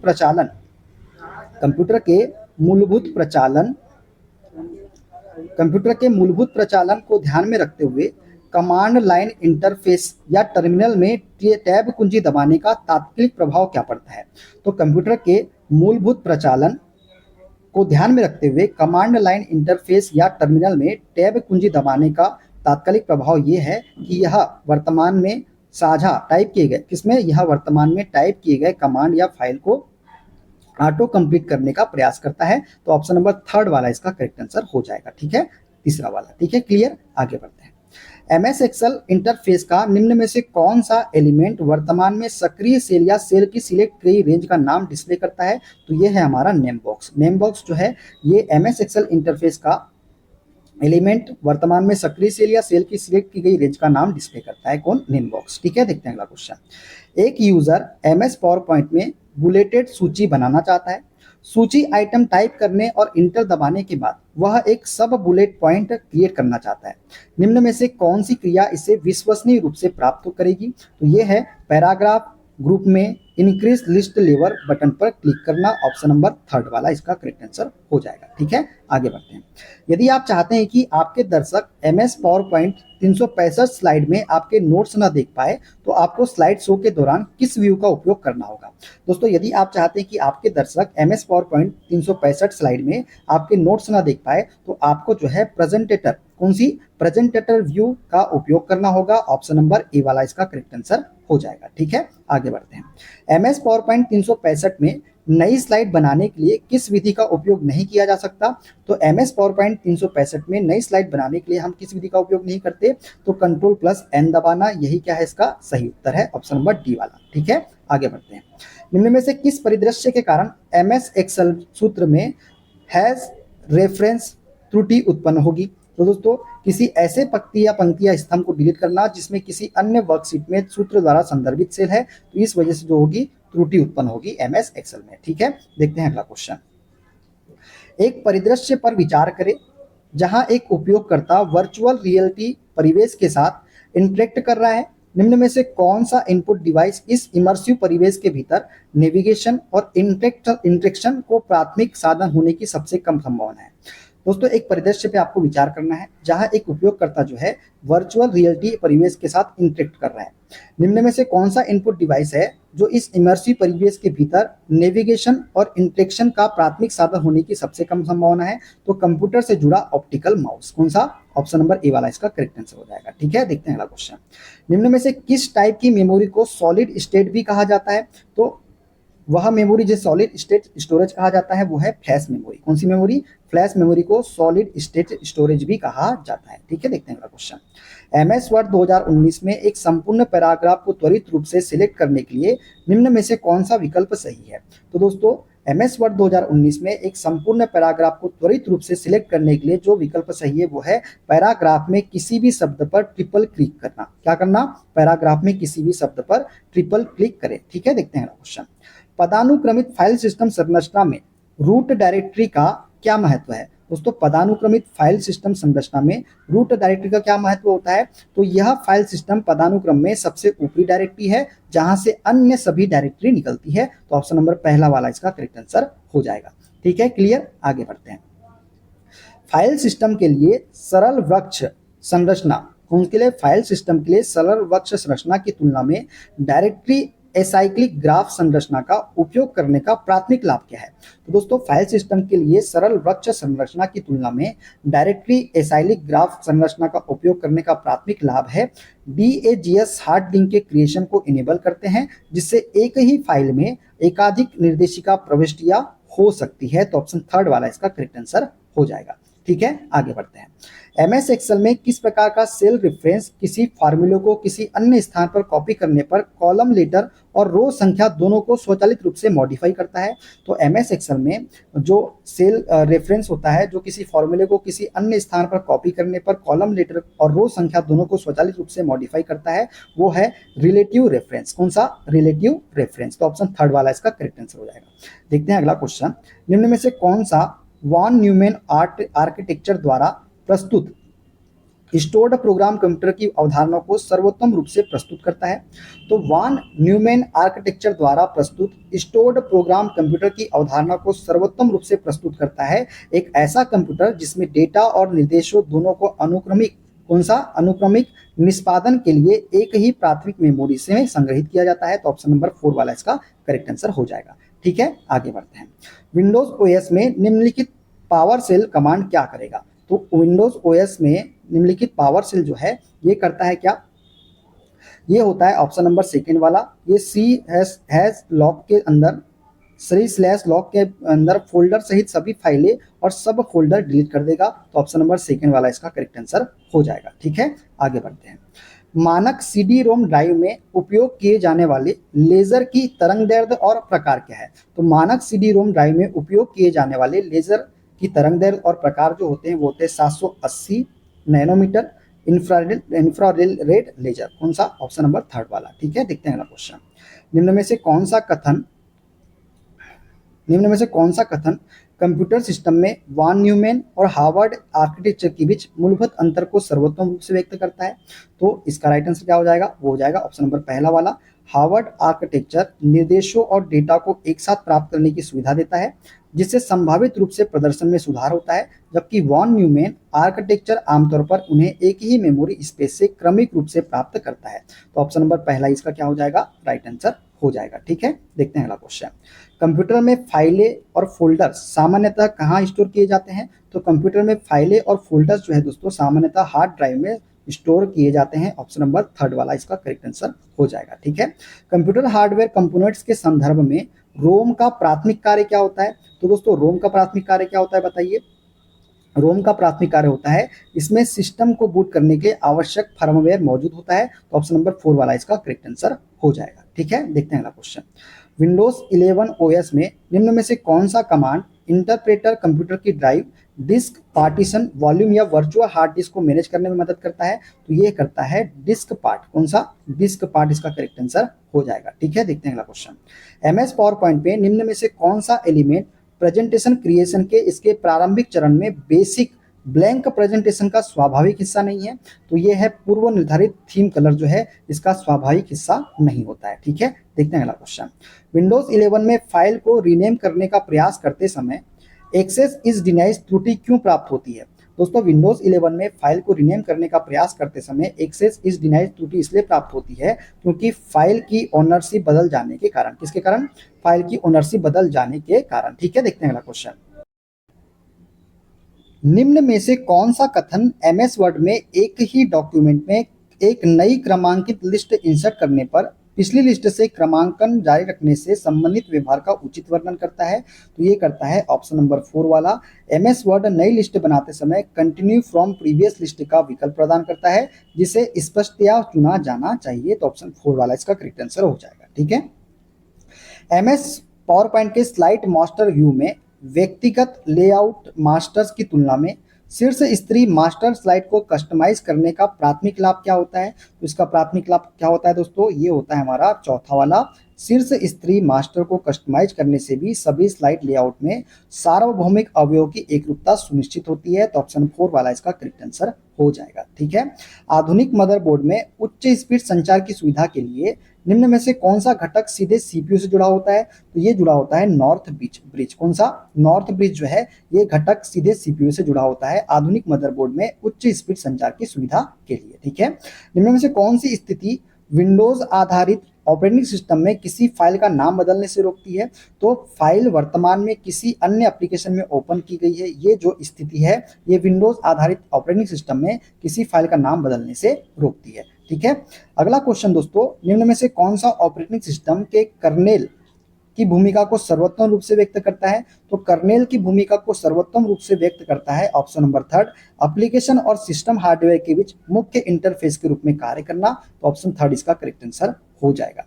ठीक है, एमएस वर्ड 365 में चयनित टेक्स्ट से मैनुअल कैरेक्टर फॉर्मेटिंग हटाने का शॉर्टकट क्या है?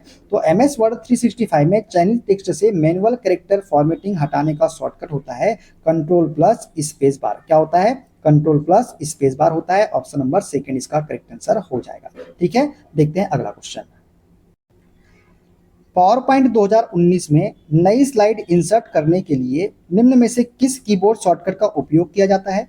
तो पावर पॉइंट 2019 में नई स्लाइड इंसर्ट करने के लिए हम उपयोग करते हैं कंट्रोल प्लस एम शॉर्टकट की का। तो ऑप्शन 4 इसका करेक्ट आंसर हो जाएगा। ठीक है, आगे बढ़ते हैं। एमएस वर्ड 365 में पैराग्राफ इंडेंटेशन हटाने के लिए कीबोर्ड शॉर्टकट क्या है? तो एमएस वर्ड 365 में पैराग्राफ इंडेंटेशन हटाने के लिए कीबोर्ड शॉर्टकट होता है control plus shift plus M. Option number पहला ही इसका क्या हो जाएगा? करेक्ट आंसर हो जाएगा। ठीक है, लिनक्स गनोम डेस्कटॉप एनवायरनमेंट में अल्टर प्लस F2 का क्या कार्य है? तो लिनक्स गनोम डेस्कटॉप एनवायरनमेंट में अल्टर प्लस F2 का कार्य होता है run command dialog box open करना। क्या करना? Run command dialog box open करना। करेक्ट आंसर हो जाएगा। ठीक है, निम्न में से कौन सी इनपुट डिवाइस मुख्य रूप से भौतिक वास्तविक दुनिया की गतिविधियों को डिजिटल संकेतों में परिवर्तित करती है, जिन्हें कंप्यूटर सिस्टम द्वारा ग्राफिकल वातावरण में नेविगेशन और ऑब्जेक्ट हेरफेर जैसे कार्यों के लिए इंटरप्रेट किया जा सकता है? तो वह इनपुट डिवाइस जो मुख्य रूप से भौतिक वास्तविक दुनिया की गतिविधियों को डिजिटल संकेत में परिवर्तित करती है, जिन्हें कंप्यूटर सिस्टम द्वारा ग्राफिकल वातावरण में नेविगेशन और ऑब्जेक्ट हेरफेर जैसे कार्यों के लिए इंटरप्रेट किया जा सकता है, वो है हमारा माउस। कौन सा? माउस। तो ऑप्शन ए इसका करेक्ट आंसर हो जाएगा। ठीक है, माइक्रोसॉफ्ट पावर पॉइंट में स्लाइडों की रीऑर्गेनाइज करने और संपूर्ण प्रेजेंटेशन स्ट्रक्चर का अवलोकन प्राप्त करने के लिए कौन सा व्यू सर्वाधिक उपयुक्त है? दोस्तों, माइक्रोसॉफ्ट पावर पॉइंट स्लाइडों को रीऑर्गेनाइज करने और संपूर्ण प्रेजेंटेशन स्ट्रक्चर का अवलोकन प्राप्त करने के लिए जो व्यू सर्वाधिक उपयुक्त होता है वो होता है स्लाइड सॉर्टर व्यू। कौन सा view? Slide sorter view. Option number 4 इसका करेक्ट आंसर हो जाएगा। ठीक है, आगे बढ़ते हैं। एमएस वर्ड 365 में माउस बाय क्लिक से टेक्स्ट ड्रैग करने और कंट्रोल प्लस टेक्स्ट ड्रैग करने के बीच क्या अंतर है? तो दोस्तों, एमएस वर्ड 365 में माउस से टेक्स्ट ड्रैग करने और कंट्रोल प्लस टेक्स्ट ड्रैग करने के बीच क्या अंतर होता है? तो ड्रैग करने से टेक्स्ट मूव होता है और कंट्रोल प्लस ड्रैग करने पर कॉपी बनती है। ठीक है, ऑप्शन नंबर ए वाला इसका करेक्ट आंसर हो जाएगा। ठीक है, देखते हैं अगला क्वेश्चन। निम्नलिखित में से कौन सा कीबोर्ड शॉर्टकट विंडोज 11 ओएस में फाइल फोल्डर्स को नेविगेट करने और क्रिएट करने के लिए फाइल एक्सप्लोरर ओपन करता है? तो वह कीबोर्ड शॉर्टकट जो विंडोज 11 ओएस में फाइल या फोल्डर्स को नेविगेट करने और क्रिएट करने के लिए फाइल एक्सप्लोरर ओपन करता है वो है विंडोज की प्लस ई। क्या है? विंडोज की प्लस ई। ऑप्शन नंबर पहला इसका करेक्ट आंसर हो जाएगा। ठीक है, निम्न में से कौन सा एलिमेंट यदि खराब तरीके से क्रियान्वित किया जाए तो सुस्पष्ट रिसर्च किए गए एमएस पावर पॉइंट प्रेजेंटेशन की विश्वसनीयता और प्रभाव को संभवतः और सर्वाधिक रूप से प्रभावहीन कर देता है? तो ये है स्लाइड मास्टर्स और टेम्पलेट का असंगत उपयोग। क्या है? स्लाइड मास्टर्स और टेम्पलेट का असंगत उपयोग। ठीक है, देखते हैं अगला क्वेश्चन। निम्न में से कौन सा एमएस पावर पॉइंट फीचर प्रत्येक स्लाइड के लिए समय रिकॉर्ड करने और स्लाइड शो के दौरान किसी भी नरेशन या लेजर पॉइंटर संचरण को स्वचालित रूप से रिप्ले करने की सुविधा देता है? तो दोस्तों, एमएस पावर पॉइंट फीचर प्रत्येक स्लाइड के लिए समय रिकॉर्ड करने और स्लाइड शो के दौरान किसी भी नरेशन या लेजर पॉइंटर संचरण को स्वचालित रूप से रिप्ले करने की सुविधा देता है, वो है रिकॉर्ड स्लाइड शो। कौन सा? रिकॉर्ड स्लाइड शो जो है इसका करेक्ट आंसर हो जाएगा ऑप्शन नंबर थर्ड वाला। ठीक है, देखते हैं अगला क्वेश्चन। लोकल एरिया नेटवर्क के संदर्भ में MAC media access control address का प्राथमिक उद्देश्य क्या है? तो लोकल एरिया नेटवर्क के संदर्भ में MAC media access control address का प्राथमिक उद्देश्य है डेटा लिंक लेयर पर नेटवर्क इंटरफेस कंट्रोलर को विशिष्ट रूप से पहचानना। ऑप्शन नंबर पहला इसका करेक्ट आंसर हो जाएगा। ठीक है, आगे बढ़ते हैं। MS पावर पॉइंट 365 में सिलेक्ट किए गए शेप या टेक्स्ट बॉक्स के अंदर टेक्स्ट एडिटिंग शुरू करने के लिए किस कीबोर्ड शॉर्टकट का उपयोग किया जाता है? तो MS पावर पॉइंट 365 में सिलेक्ट किए गए शेप या टेक्स्ट बॉक्स के अंदर टेक्स्ट एडिटिंग शुरू करने के लिए जिस कीबोर्ड शॉर्टकट कुंजी का उपयोग किया जाता है वो है हमारा F2। क्या है? F2 है। ठीक है, आगे बढ़ते हैं। एमएस वर्ड डॉक्यूमेंट में केवल पेज ब्रेक्स का उपयोग करने की तुलना में सेक्शन ब्रेक्स का उपयोग करने का प्राथमिक लाभ क्या है? तो एमएस वर्ड डॉक्यूमेंट में केवल पेज ब्रेक्स का उपयोग करने की तुलना में सेक्शन ब्रेक्स करने का उपयोग करने का प्राथमिक लाभ जो होता है वो होता है हमारा ऑप्शन नंबर कौन सा? ऑप्शन नंबर पहला वाला। पहला वाला ही इसका क्या हो जाएगा? करेक्ट आंसर हो जाएगा क्या? सेक्शन ब्रेक एक ही डॉक्यूमेंट में अलग अलग पेज नंबरिंग स्कीम, हेडर और फुटर की सुविधा देते हैं, जबकि पेज ब्रेक केवल कंटेंट को अगले पेज पर ले जाते हैं। तो ऑप्शन पहला ही इसका क्या हो जाएगा? सही हो जाएगा। ठीक है, आगे बढ़ते हैं। एक ग्राफिकल ऑपरेटिंग सिस्टम के भीतर एकाधिक एप्लीकेशन के प्रबंधन के संदर्भ में कंट्रोल प्लस टैब दबाने से शुरू होने वाला विशिष्ट व्यवहार क्या है? तो एक ग्राफिकल ऑपरेटिंग सिस्टम के भीतर एकाधिक एप्लीकेशन के प्रबंधन के संदर्भ में कंट्रोल प्लस टैब दबाने से शुरू होने वाला विशिष्ट व्यवहार है। यह वर्तमान में एक्टिव एप्लीकेशन की खुली विंडोज या टैब्स पर मूव करता है। तो ऑप्शन नंबर सेकंड वाला इसका करेक्ट आंसर हो जाएगा। ठीक है, आगे बढ़ते हैं। किसी ऑपरेटिंग सिस्टम के भीतर वर्चुअल फाइल सिस्टम लेयर का उपयोग करने का प्राथमिक लाभ क्या है? तो किसी ऑपरेटिंग सिस्टम के भीतर वर्चुअल फाइल सिस्टम लेयर का उपयोग करने का प्राथमिक लाभ है एप्लीकेशंस को विभिन्न फाइल सिस्टम तक पहुंचने के लिए एक सुसंगत इंटरफेस प्रदान करना। तो ऑप्शन नंबर थर्ड इसका करेक्ट आंसर हो जाएगा। ठीक है, आगे बढ़ते हैं। कंप्यूटर सिस्टम में वर्चुअल मेमोरी का प्राथमिक उद्देश्य क्या होता है? तो कंप्यूटर सिस्टम में वर्चुअल मेमोरी का प्राथमिक उद्देश्य है डिस्क स्पेस का उपयोग करके रैम कैपेसिटी का विस्तार करना। ऑप्शन नंबर पहला इसका करेक्ट आंसर हो जाएगा। ठीक है, आगे बढ़ते हैं। पावर पॉइंट में निम्न में से कौन सा ऑप्शन सभी स्लाइडों को एक साथ थंबनेल के रूप में देखने की सुविधा देता है? तो पावर पॉइंट में वह ऑप्शन जो सभी स्लाइडों को एक साथ थंबनेल के रूप में देखने की सुविधा देता है वो है स्लाइड शॉर्टर व्यू। कौन सा व्यू? स्लाइड शॉर्टर व्यू इसका करेक्ट आंसर हो जाएगा, ऑप्शन नंबर सेकंड वाला। ठीक है, आगे बढ़ते हैं। निम्न में से कौन सी विधि किसी मौजूदा एमएस पावर पॉइंट प्रेजेंटेशन को ओपन करने का सबसे तेज तरीका है? तो एमएस पावर पॉइंट प्रेजेंटेशन को ओपन करने का सबसे तेज तरीका है दोस्तों, फाइल एक्सप्लोरर में .pptx फाइल पर डबल क्लिक करें। तो ऑप्शन नंबर सेकंड इसका करेक्ट आंसर हो जाएगा। ठीक है, आगे बढ़ते हैं। एमएस वर्ड में कौन सा फीचर उपयोगकर्ता को डॉक्यूमेंट के मार्जिन को सेट करने की सुविधा देता है जो टेक्स्ट और पेज के किनारों के बीच की जगह को प्रभावित करता है? तो ये है दोस्तों हमारा मार्जिन। मार्जिन इसका क्या हो जाएगा? Correct answer. मार्जिन वह फीचर है जो उपयोगकर्ता को डॉक्यूमेंट के मार्जिन को सेट करने की सुविधा देता है और जो टेक्स्ट और पेज के किनारों के बीच की जगह को क्या करता है? प्रभावित करता है। ठीक है, आगे बढ़ते हैं। निम्न में से किस परिदृश्य में सामान्य कंप्यूटर ऑपरेशन के दौरान पेज फॉल्ट त्रुटि होने की सबसे अधिक संभावना होती है?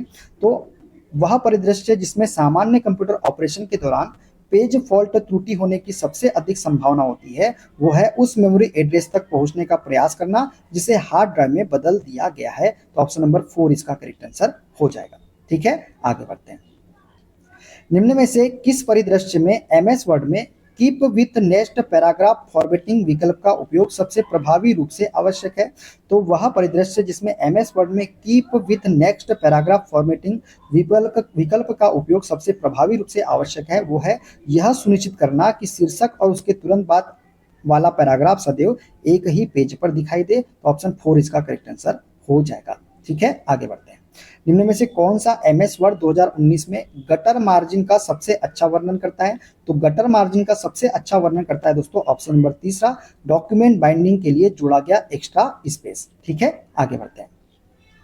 एमएस एक्सेल 365 में पेज ब्रेक सेट करने से आप क्या नियंत्रित कर सकते हैं? तो एमएस एक्सेल 365 में पेज ब्रेक सेट करने से हम जो है क्या नियंत्रित कर सकते हैं? वर्कशीट पर प्रिंट की गए पेजों में कहाँ स्प्लिट होगी ये हम क्या कर सकते हैं? नियंत्रित कर सकते हैं। ठीक है, तो ऑप्शन नंबर सेकंड इसका करेक्ट आंसर हो जाएगा। ठीक है, आगे बढ़ते हैं। एमएस वर्ड 365 में कौन सा फीचर उपयोगकर्ता को विभिन्न बुलेट स्टाइल या प्रतीकों का चयन करके और उनके आकार और रंग को संशोधित करके बुलेटेड सूचियों की उपस्थिति को कस्टमाइज करने की सुविधा देता है? तो यह है बुलेट लाइब्रेरी। कौन सा? बुलेट लाइब्रेरी इसका करेक्ट आंसर हो जाएगा। ठीक है, आगे बढ़ते हैं। एमएस पावर पॉइंट प्रेजेंटेशन को .pdf फाइल के रूप में सेव करने का मुख्य लाभ क्या है? तो एमएस पावर पॉइंट प्रेजेंटेशन को .pdf फाइल के रूप में सेव करने का मुख्य लाभ है यह फाइल के साइज को कम करता है और अवांछित एडिटिंग को क्या करता है? रोकता है। तो ऑप्शन 4 इसका करेक्ट आंसर हो जाएगा। ठीक है, आगे बढ़ते हैं। फाइल सिस्टम के संदर्भ में फाइल सिस्टम मेटा डेटा का प्राथमिक उद्देश्य क्या है? तो फाइल सिस्टम के संदर्भ में फाइल सिस्टम मेटा डेटा का प्राथमिक उद्देश्य है फाइलों और डायरेक्टरी के बारे में जानकारी रिकॉर्ड करना, जैसे कि उनके नाम, साइज, टाइम स्टैम्प्स और अनुमतियां। तो ऑप्शन पहला इसका क्या हो जाएगा? करेक्ट आंसर हो जाएगा। ठीक है, आगे बढ़ते हैं। जब आप MS पावर पॉइंट 365 में Ctrl+M दबाते हैं तो निम्न में से क्या होता है? दोस्तों, जब आप MS पावर पॉइंट 365 में Ctrl+M दबाते हैं तो पिछली स्लाइड के समान लेआउट वाली एक नई स्लाइड इंसर्ट हो जाती है। ऑप्शन नंबर सेकंड इसका करेक्ट आंसर हो जाएगा। ठीक है, आगे बढ़ते हैं। निम्न में से कौन सा ऑपरेटिंग सिस्टम सिस्टम रिसोर्सेज पर यूजर का उच्चतम स्तर का नियंत्रण प्रदान करता है तथा डेस्कटॉप और लैपटॉप पर प्रोफेशनल सॉफ्टवेयर डेवलपमेंट के लिए सबसे अधिक उपयोग किया जाता है? तो यह है लिनक्स, उबंटू या फिर फेडोरा। कौन सा? लिनक्स, उबंटू या फिर फेडोरा जो है ये एक ऑपरेटिंग सिस्टम है जो सिस्टम रिसोर्सेज पर यूजर का उच्चतम स्तर का नियंत्रण प्रदान करता है और तथा डेस्कटॉप और लैपटॉप पर प्रोफेशनल सॉफ्टवेयर डेवलपमेंट के लिए सबसे अधिक उपयोग किया जाता है। ठीक है, आगे बढ़ते हैं।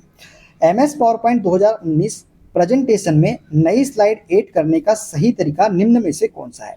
तो MS पावर पॉइंट प्रेजेंटेशन में नई स्लाइड ऐड करने का सही तरीका जो है वो है होम टैब पर जाए, न्यू स्लाइड पर क्लिक करें। तो ऑप्शन नंबर थर्ड वाला इसका करेक्ट आंसर हो जाएगा। ठीक है, आगे बढ़ते हैं। CPU आर्किटेक्चर में पाइपलाइनिंग का क्या महत्व होता है? बताइए, CPU आर्किटेक्चर में पाइपलाइनिंग का क्या महत्व होता है? तो ओवरलैपिंग स्टेज द्वारा एक साथ कई अनुदेशों को एग्जीक्यूट करता है, यही जो है पाइपलाइन का महत्व होता है। ठीक है, आगे बढ़ते हैं। यदि आप विंडोज ओएस में USB फ्लैश ड्राइव से कोई फाइल डिलीट करते हैं तो क्या होता है? यदि आप विंडोज ओएस में से USB फ्लैश ड्राइव से कोई फाइल डिलीट करते हैं तो यह तुरंत स्थायी रूप से डिलीट हो जाती है। ऑप्शन नंबर सेकंड इसका करेक्ट आंसर हो जाएगा। ठीक है, आगे बढ़ते हैं। निम्न में से कौन सी विधि मौजूदा MS एक्सेल स्प्रेडशीट को ओपन करने का सबसे तेज तरीका है?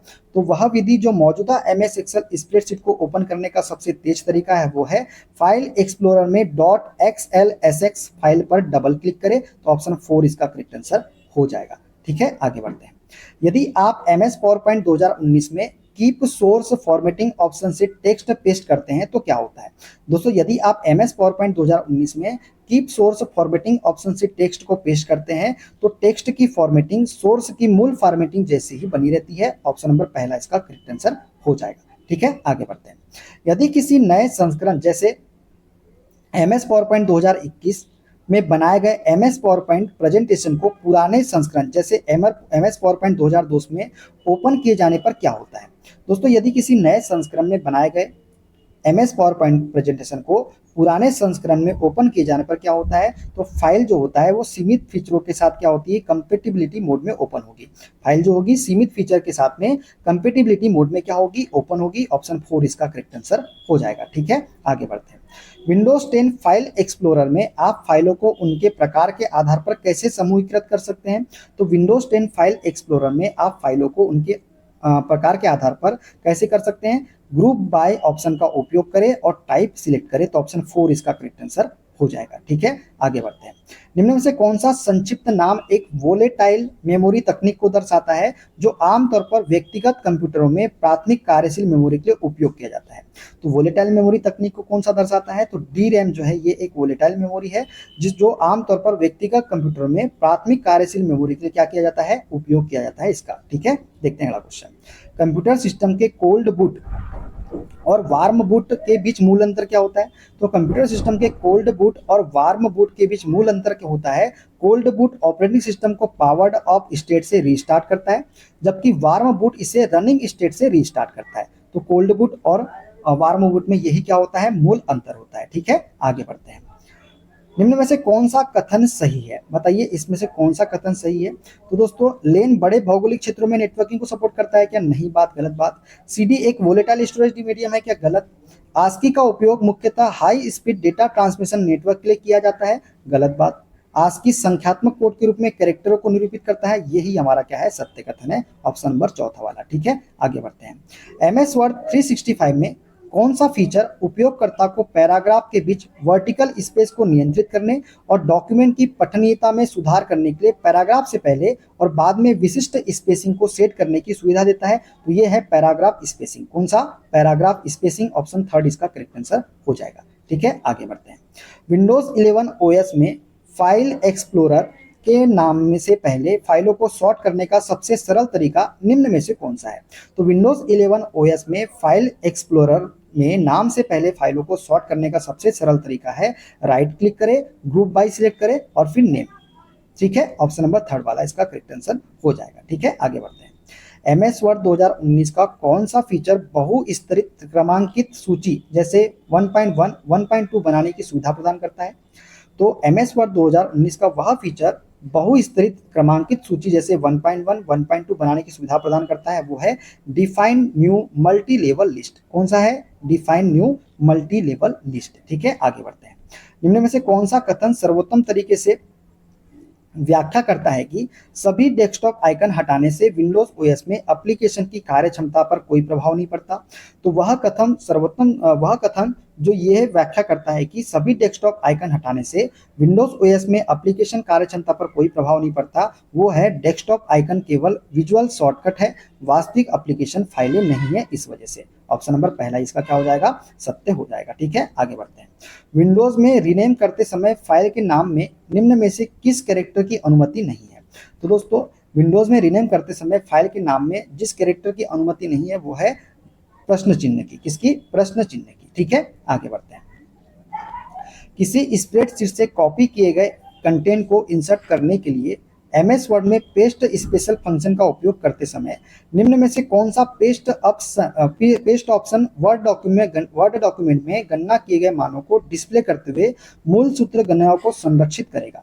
दोस्तों, किसी स्प्रेडशीट से कॉपी किए गए कंटेंट को इंसर्ट करने के लिए एमएस वर्ड में पेस्ट स्पेशल फंक्शन का उपयोग करते समय पेस्ट ऑप्शन वर्ड डॉक्यूमेंट में गणना किए गए मानों को डिस्प्ले करते हुए मूल सूत्र गणनाओं को संरक्षित करेगा, वो है एमएस एक्सेल वर्कशीट ऑब्जेक्ट। तो ऑप्शन थर्ड उसका करेक्ट आंसर हो जाएगा। ठीक है, आगे बढ़ते हैं। माइक्रोसॉफ्ट वर्ड में टेक्स्ट को खोजने और बदलने का कौन सा तरीका सही नहीं है? तो माइक्रोसॉफ्ट वर्ड में टेक्स्ट को खोजने और बदलने का जो तरीका सही नहीं है वो है अल्टर प्लस इंटर कुंजी पर क्लिक करें, यही सही तरीका नहीं है। होम टैब पर जाए, रिप्लेस चुने, सही तरीका है। फाइंड एंड रिप्लेस विंडो खोलने के लिए कंट्रोल प्लस एच दबाए, सही तरीका है। एडिट पर क्लिक करें और फिर फाइंड एंड रिप्लेस चुने, सही तरीका है। ठीक है, देखते हैं अगला क्वेश्चन। एमएस पावर पॉइंट में replace function control plus H का उपयोग करते समय निम्न में से कौन सा विकल्प यूजर को केवल पूरे शब्दों को रिप्लेस करने की सुविधा देता है, शब्दों के कुछ पार्ट को नहीं? तो दोस्तों, ये है फाइंड होल वर्ड्स ओनली। कौन सा ये जो सुविधा देता है वह क्या देता है? यूजर को केवल पूरे शब्दों को रिप्लेस करने की सुविधा देता है, शब्दों के कुछ पार्ट को नहीं। कौन सा? Find whole word only. ठीक है, देखते हैं अगला क्वेश्चन। जब आप किसी मौजूद एमएस पावर पॉइंट प्रेजेंटेशन पर टेम्पलेट लागू करते हैं तो निम्न में से क्या होता है? दोस्तों, जब आप किसी मौजूदा एमएस पावर पॉइंट में प्रेजेंटेशन पर टेम्पलेट लागू करते हैं तो यह मौजूदा स्लाइड कंटेंट को बनाए रखते हुए न्यू डिजाइन लागू करता है। तो ऑप्शन नंबर पहला इसका क्या हो जाएगा? करेक्ट आंसर हो जाएगा। ठीक है, कंप्यूटर शब्दावली में आस्की, लेन और सीडी के संबंध में निम्न में से कौन सा कथन सत्य है? तो कंप्यूटर शब्दावली में आस्की, लेन और सीडी के संबंध में जो सत्य कथन है वो है ऑप्शन नंबर थर्ड वाला, आस्की बाइनरी में न्यूमेरिक कोड का उपयोग करके कैरेक्टरों को निरूपित करता है। तो ऑप्शन नंबर थर्ड इसका क्या हो जाएगा? करेक्ट आंसर हो जाएगा। ठीक है, देखते हैं अगला क्वेश्चन। यदि उपयोगकर्ता किसी नए संस्करण जैसे एक्सेल 2021 में बनाई गई एमएस एक्सेल फाइल को पुराने संस्करण जैसे एक्सेल 2010 में खोलने का प्रयास करते हैं तो क्या होगा? तो दोस्तों, इसमें क्या होगा?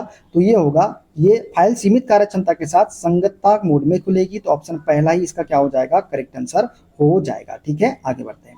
विंडोज में कौन सा फीचर आपको गलती से डिलीट हुई फाइलों को पुनर्प्राप्त करने की सुविधा देता है? तो रिसाइकल बिन जो है ये सुविधा हमको प्रदान करता है। तो ऑप्शन बी इसका करेक्ट आंसर हो जाएगा। ठीक है, एमएस एक्सेल में कौन सा फीचर यह सुनिश्चित करता है कि स्प्रेडशीट का केवल निर्दिष्ट भाग ही प्रिंट हो? ये करता है हमारा प्रिंट एरिया। कौन सा? प्रिंट एरिया करता है, सुनिश्चित करता है कि स्प्रेडशीट का केवल निर्दिष्ट भाग ही क्या हो? प्रिंट हो। ठीक है दोस्तों,